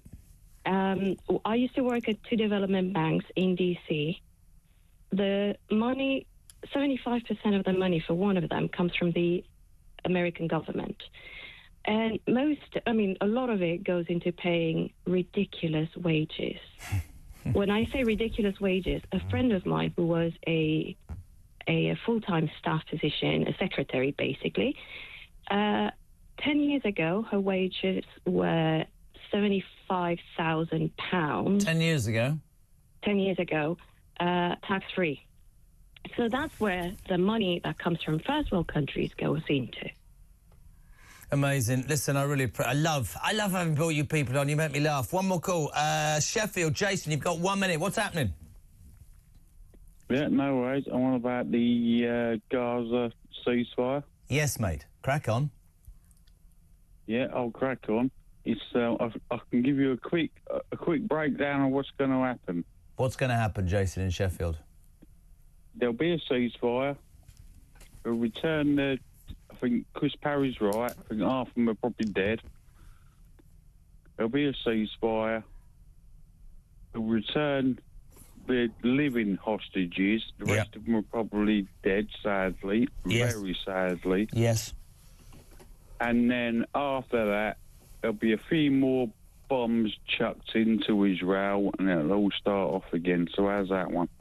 Couldn't agree more. Thank you so much indeed, Jason. Actually, Kev's just joined me. I don't want to be cynical. I hope this ceasefire is something that'll work. I'm not myself somebody who thinks she should negotiate with terrorists, which will go like a lead balloon with the wets. But Trump wants it done. Biden wants it done. Israel said there's a few things to iron out. They're going to vote on it tomorrow. We don't know about Hamas. But Chris Parry's right. That's a piece of paper. How do you rebuild Gaza? How do you make these two people live together? How is one dominant? What happens to the terrorist cells? What happens to Iran? What happens to everything? I mean, I think that, every step forward in Gaza is a good thing. But I can't get that excited about this. I would want all of the hostages released.